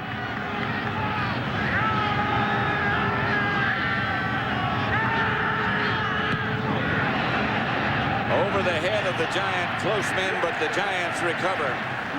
Ike Hilliard fell on the ball. Yeah, that didn't work. They tried to trick him. They lined up in the left. They got the Giants to line up in the right, and then they kicked it to the right. See, they kick it back to this side here. Everyone was over on this side, but there were no Eagles there if to get it. I mean, the idea is to onside kick it, and then when the ball goes 10 yards, have the kicking team, one of your guys there. The ball goes 10 yards, and all you see is blue jerseys. Yep. Well, the Giants take over. The Eagles have no timeouts. 20-10, the Giants lead. They're just going to kneel. They've got Ike Hilliard back deep. John Fox and Michael Strahan happy about this score and happy about their performance. Michael Strahan really took over this game early. Remember, last week it was Hugh Douglas who kind of took the game over and made a play, and Strahan did it today. And I mean, he ran right over John Runyon. He hit Donovan McNabb. The ball come flying out of there, and Michael Strahan played today like a man possessed. Yes, like he did. He knew that he had to do a job. He had a game plan, and it worked to perfection. So did Lomas Brown. Well, yeah, on the offensive side, it was Lomas Brown. Yep. You know, everyone was worried about Hugh Douglas, and rightly so. I mean, if the Eagles' front line is going to put pressure or do something to Kerry Collins, it's going to come from Hugh Douglas, and Hugh Douglas didn't make a tackle today. I mean, that's about as perfect as you can get. Yes, it is. Summarizing what happened, the Giants scored on the opening kickoff. Ron Dixon returned it 97 yards. Jason Sehorn got the other Giant touchdown on a 32-yard interception return for a touchdown. The Eagles were 2 out of 15. Remember when I said earlier they were planning something in the sideline? Yep. I think we just saw what they were planning. And did they catch them? Yeah. Sometimes, don't you got to get a jump on? You wonder how they keep catching them like that. My man Jim Fossil didn't get a jump. Well, he guaranteed a lot of things. Yeah, I mean, he's at, but he has to take off his gloves. He got so much stuff. In fact, they got him with a double dip. Once they get him the first one, and then they say, well, that wasn't good enough, so they come in and get him a second time. Well, I'll tell you, when you get into playoffs like this, it's worth it. At least it's not anything but water. I mean, that one got everyone. Yeah. That got old Murph down there. It got Fossil. It got there's. That's what Strahan was plotting. I know it. And now they got the third bucket. Now they're going to go get someone else. It's probably going to be John Fox. Collins just kneels down, and the clock will continue because the Eagles have no timeouts. They got John Fox. It was John Fox. You can see those defensive guys there knew that they were going to go get their guy. The last NFC title game here was against the Redskins, January of 1987. Right, and we were here. We were here, and we're talking about the Giants beating the Eagles 3 times in 1 year. In that year, back in '86, they beat the Redskins 3 times in 1 year. It can be done. It has been done. It's being done. And again, the Eagles cannot stop the clock. Fossil better watch out. There may be one more coming. It might be. Andy Reid, you know what that is. The tough thing, it's great to be in the playoffs. 12 teams make the playoffs. 11 of them lose their last game. And the finality is tough to take because there's no game next Sunday. You know, there's no we'll get them next week. There is a game next Sunday, but they won't be involved. Not the Eagles. Yeah. Not the Eagles. But you have to go home and work your clicker. The Giants get to play in the big one. After this, there will only be one game between the New York Giants and the Super Bowl. Super Bowl number 35. The Giants will let it run out and come away with their 3rd victory of the year over the Philadelphia Eagles. This one, 20-10. Sorry, let's go to DJ Johnson. Michael, great victory. Yesterday, Brad Del said something to you that was great for you guys' team. What did he say? Well, you know what? He just told us to go out there and play the way we're supposed to play, and not one person's going to win it. You know, we got to win as a team. And I think that was a great message, and we went out there and did that today. You seem to dominate on the defensive line. Was that your idea going in, that you needed to dominate this game for you guys to win? Well, I think when you look at everything, they said their offensive line was a lot better than our defensive line, and that's a motivating factor because we have some guys who can play. You know, we may not be the most heralded group, but we get the job done, and that was just our focus to go in, concentrate every play, and try to make whatever we needed, try to make something happen whenever we needed it. And we were fortunate to be able to do it. Next week, you guys face the Minnesota Vikings. They have a tremendously big line. How do you handle that? Well, I mean, it's a team we've had experience with playing in the past, and they are very big. We just got to be physical. You know, you can't back down. You just got to go and do the things you're capable of doing. And in a game like that, you only can worry about yourself. You can't worry about your opponent. Thanks a lot. Good luck next week. Thank you. Back up to you, Pat. All right. Thank you, DJ. And Michael Strahan, indeed, did have a heck of a day. And the Giants eliminate the Eagles by the score of 20-10.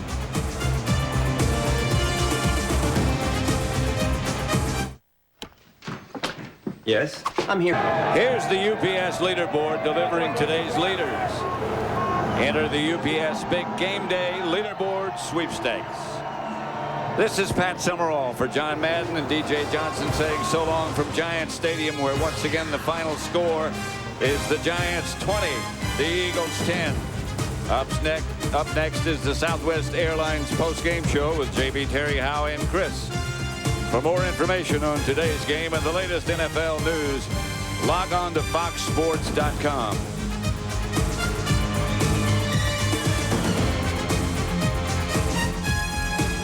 Welcome to the Southwest Airlines post-game show, brought to you by Southwest Airlines, proud sponsor of the NFL and official airline of the Super Bowl. Tonight, the secret to Homer's stupidity is finally revealed on an all-new Simpsons. Then look who's working for the woman from hell, all-new Malcolm.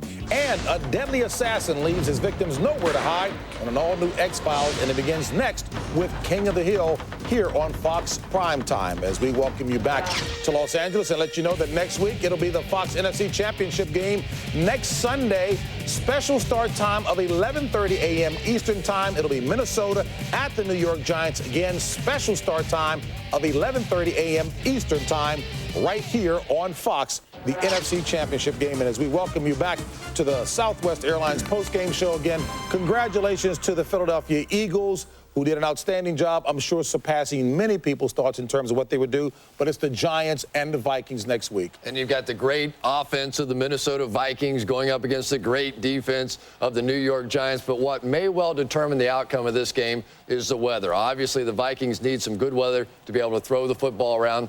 Keep up with it as the week goes on. Jim Fossil doing an outstanding job of having his finger on the pulse of that football team. Let's not forget 4 or 5 weeks ago when he suspended special teamer Dixon, big kickoff returner, sent a message to his younger players and his second-tier players, wanting them to step up. It also sent a message to the veteran players who don't want to play special teams. Veteran players put together a little pool of money for bonus incentive points for tackles behind the line, block punts, kickoff returns, punt returns, etc. And Keith Hamilton has really stepped up as the force in the middle of that defensive line. For the first time in his career, he really put in the effort in the offseason. It's paying big dividends. Giants secondary today, I thought, played outstanding, but they have not seen anything to the likes of what they're going to see next week with Moss and Carter being able to go down the football field, keep Culpepper in the pocket like did McNabb today will make no difference because this is where they want to keep this guy and let him throw it deep. But, once again, I believe defense wins championships. Next week, we will be in the Meadowlands. We'll have the Pope Mobile for Chris Collinsworth. Indeed, it'll be the Giants and the Minnesota Vikings. Giants, always 11:30 a.m. Eastern Time, special start time. See, I can't Prime time coming up next with King of the Hill. Although I love you. These two. We'll see you next week. And then Chris will be with us. Roman Turtle? Yeah, the Roman Turtle. Double shield. Oh, no, I'm with you. Fox Sports thanks you for watching this presentation of the National Football League. The NFL is online at www.nfl.com.